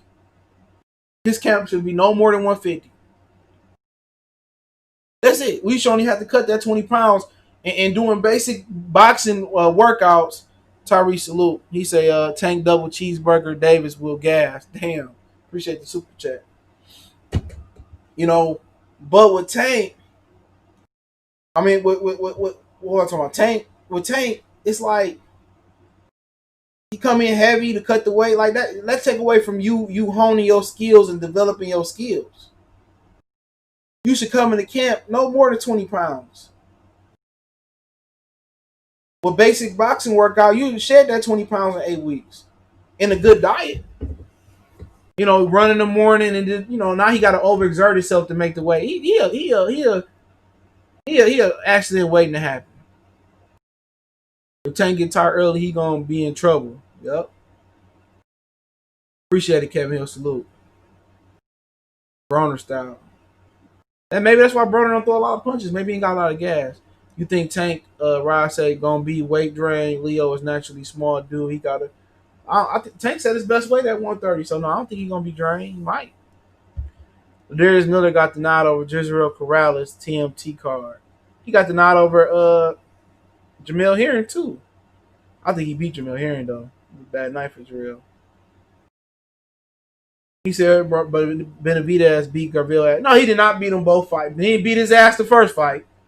You forgot who was on the canvas, and it wasn't Ronald. Benavidez, I had him losing that fight by a point. He got a gift. I won't say it was a robbery. He got somewhat of a semi-Christmas gift.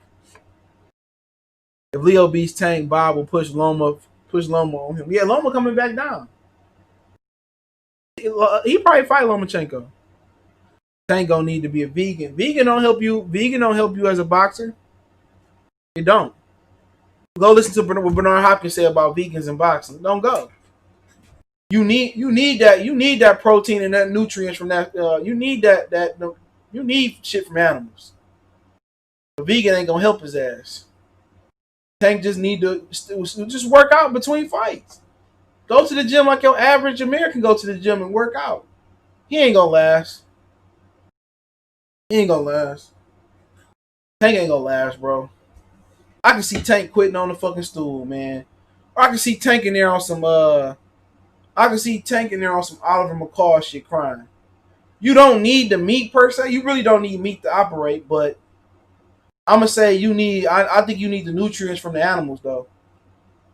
Because you can get protein from the source like hemp and spinach and stuff, but I think you need some of that other shit from the animals. But to be vegan is each his own. It's a lot of fat ass vegans walking around, bro.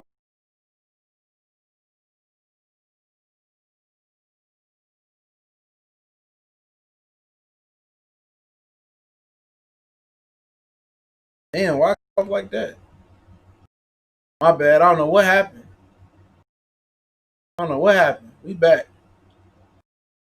Bradley was a vegan when he bought. Bradley was a vegan for a camp. Bradley went vegan for training camp. That's probably why he started getting his ass whooped too. But he wasn't no real vegan. He went vegan for camp to lose weight.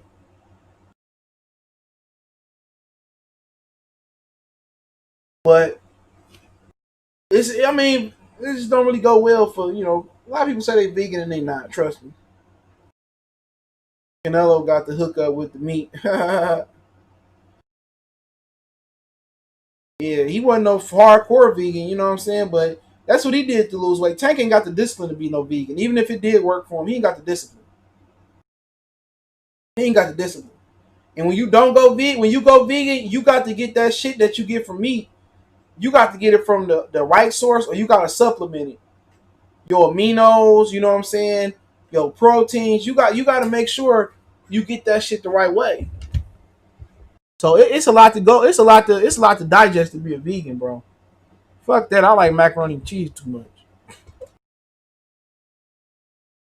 You know, you gotta eat even too much of a good thing is bad. Eating too much apples is bad. So you gotta eat everything in a good moderation. I mean, you ain't gotta eat it in a good moderation. Yo, your activity level gotta match your eating level. That's just basically what it is. Your activity level gotta meet your health level. If you're an active guy, your metabolism is gonna break down whatever it is fast and get it up out of there. The only thing I would say in moderation is your red meat. I don't eat pork. Red meat take a long time to break down. So somebody that eat red meat on a regular basis, your chances of getting heart failure and clogging your arteries and getting colon cancer. To my red meat lovers, you know what I'm saying? I eat red meat for a fraction of the time. I don't really eat it like that. I'm more of a turkey guy. But red meat is and pork is real detrimental. They good in moderation. You know what I'm saying? A steak is good every now and again. But it takes so long for the body to break down that red meat. So if you eating red meat every day, chances is, you know when you get older, shit gonna start filling and clogging up and colon cancer. So turkey is easier to break down. But eating too much of anything is a detriment. Too much pineapple, too much pasta, too much wheat pasta, too much wheat bread, too much candy, too much chips. All of that is a detriment. You can eat whatever you want to eat as long as you eat it in moderation. Or you can eat whatever you want to eat, but as long as your lifestyle is active. If you're an active person, you walk the dogs, you go to the gym, you do a job that, man, you ain't gonna hold no weight. Depending on if you got thyroid issues or whatever, you ain't gonna hold no weight. But it depends. If you eat and you lay it around the house all day, what you expect gonna happen? You know, good bowel movement, is hand in hand with good metabolism. If shit flow through your body pretty good, your body's pretty healthy, even if you're a bigger person. If your bowel movements don't take long and they flow like they supposed to, that means you fairly active. But that's to end it off. Y'all can ask some questions, but I'm about to read this Crawford situation, and I got some other information that might pique some people's interest. Um, so yeah, give me 1 minute. They saying Ray Robinson also opponent that Top Rank is taking in consideration for a November 14th date with Terrence Crawford. So basically now they considering him fighting Ray Robinson on November 14th. Crawford is supposed to fight November 14th at the MGM Convention Center bubble. So Crawford, they already threw. They considering Ray Robinson, Kell Brook, Patrick Teixeira, and also Manny Pacquiao, which that's not going to happen. All right, so like I said, Crawford is fighting November 14th in the bubble MGM Las Vegas. 3 possible opponents: Kell Brook, Teixeira, Pacquiao. And now they throwing Ray Robinson in there. Um, okay. They're saying that Chavez Sr. was offered to fight on the Mike Tyson fight, and he didn't want to. So they're trying to get Chavez to fight on the undercard, Chavez Sr. But all the Chavez will make an exhibition card with the dad and the 2 brothers. So yes, all 3. Yes, it would be all 3 in Mexico. I heard Omar Chavez, Julio Cesar Chavez Sr., and Chavez Jr. They're making their own exhibition card. So, yeah, Chavez is doing an exhibition card in Mexico. Apparently Chavez Sr. turned down an opportunity to fight on the Mike Tyson Roy Jones undercard as an exhibition bout. So, yeah, that's what it is. Hey, I have Tank stopping Leo in 8. Yeah, we'll see. Rolly versus Jackson Martinez. I've really never seen Rolly fight, so I don't have an opinion. Denara versus Fortuny. I heard that. I believe Bud told Bob want Ray Robinson. I don't know why. You know what I'm saying? I know Ray Robinson been running his mouth, but nobody care about Ray Robinson. But it is what it is. The biggest duck in the game, Leo Santa Cruz, called you out, Tank. That shit crazy. Any other questions? I'll take them right now. Don't forget, share the video, thumbs up the video, make a donation. Cash App going across your screen. PayPal link in the description. Cash App username in the description. So, want to show love that way? Love it. If you want to show love other way, just share the video. Appreciate that way too. But any other questions, I'll take them. I don't know. I think Philly had came back and took the lead. Looking at it now. Oh yeah, Philly up by 1. Still 3 minutes left. Any other boxing related questions, I will take them. If not, I will slide on out here.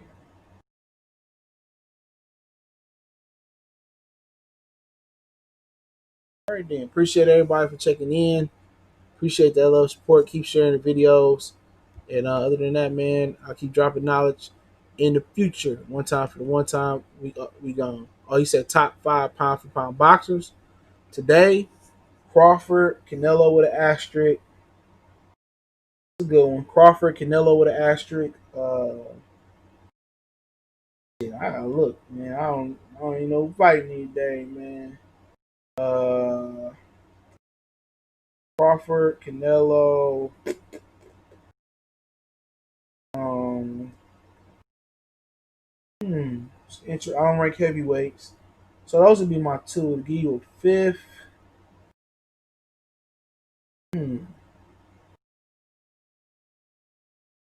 Give you a 3rd, 4th, and 5th. I probably would say.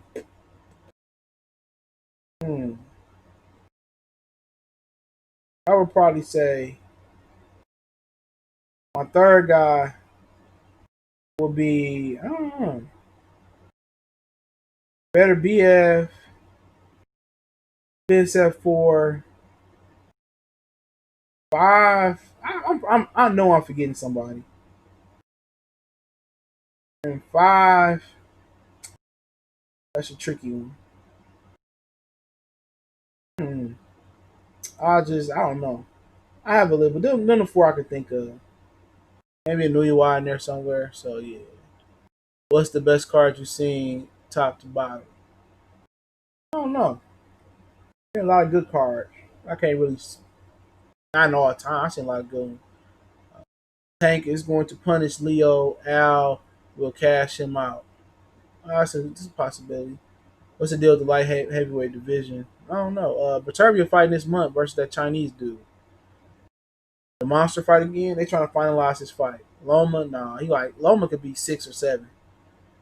About to give you guys that's on my list: Strada, Charlo, uh,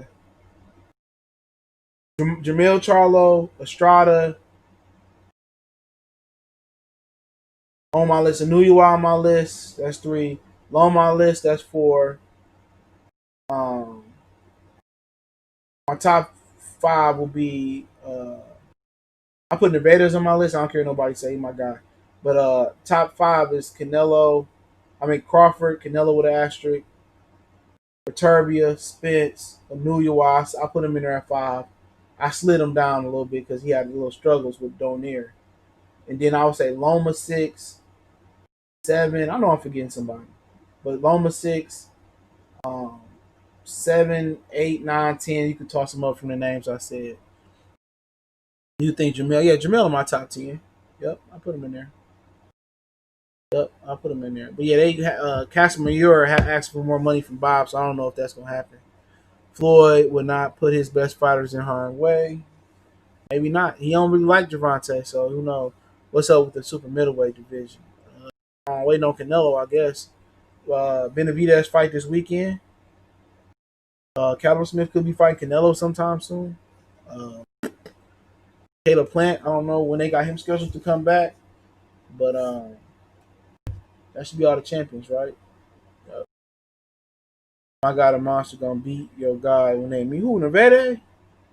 Yeah, they 2 weight classes apart now. Best UK boxer, Tyson Fury. Then Josh Taylor. Yep. You think Sean Porter's a top 10? Hell no. He a competitor. Yeah, he top 10 competitor, Kevin. Ernest Shakur and Haney on their way to top 10. Who knows? I think it's a little bit premature. They gotta fight somebody. Devin Haney don't get no fights for a while. Any more questions?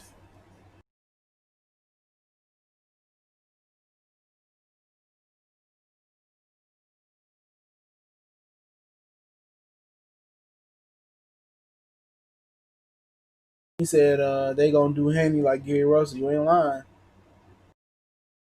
Yeah, so corrupt. Corrupt. Rapping wise, corrupt.